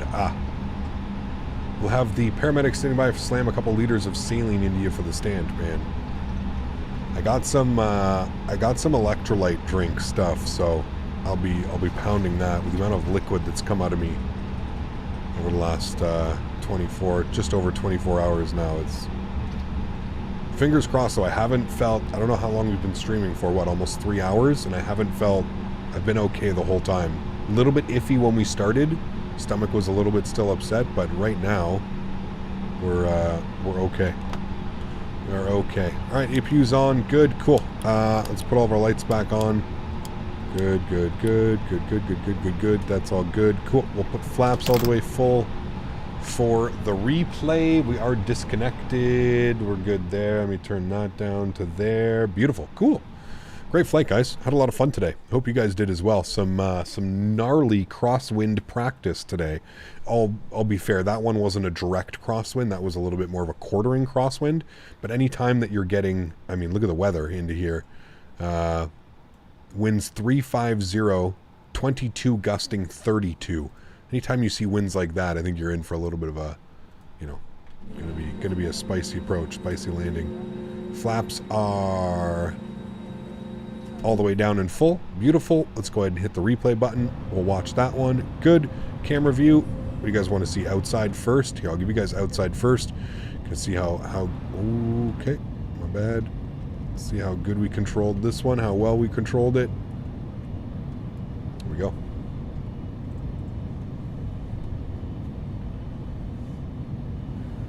Detroit 10, Tampa 10 halftime. Oh yeah, that's right. There's 2 more games tonight, right? Riz, what's up, man? What should I type in to add you as a friend on 2020?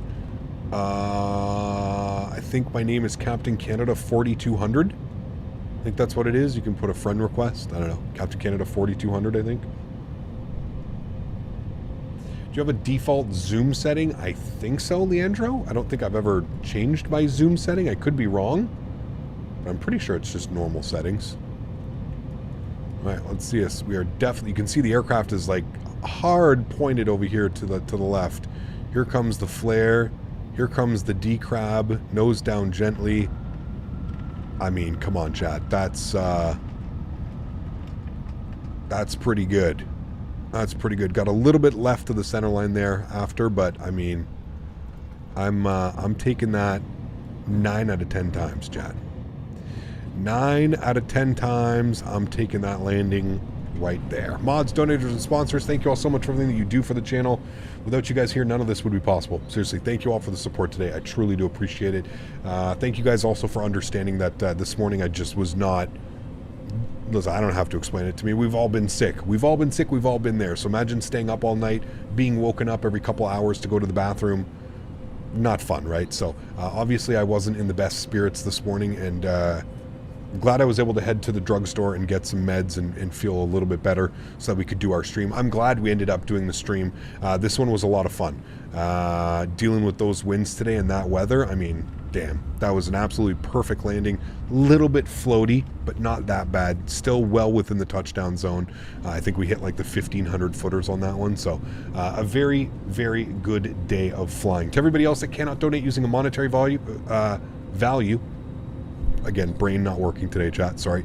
I want to thank you guys just as much for being here. I appreciate every single person that comes to hang out, shares the stream, smashes down the thumbs up button, everything in between. You guys are awesome. I truly do appreciate it. Again, thank you everybody for the understanding.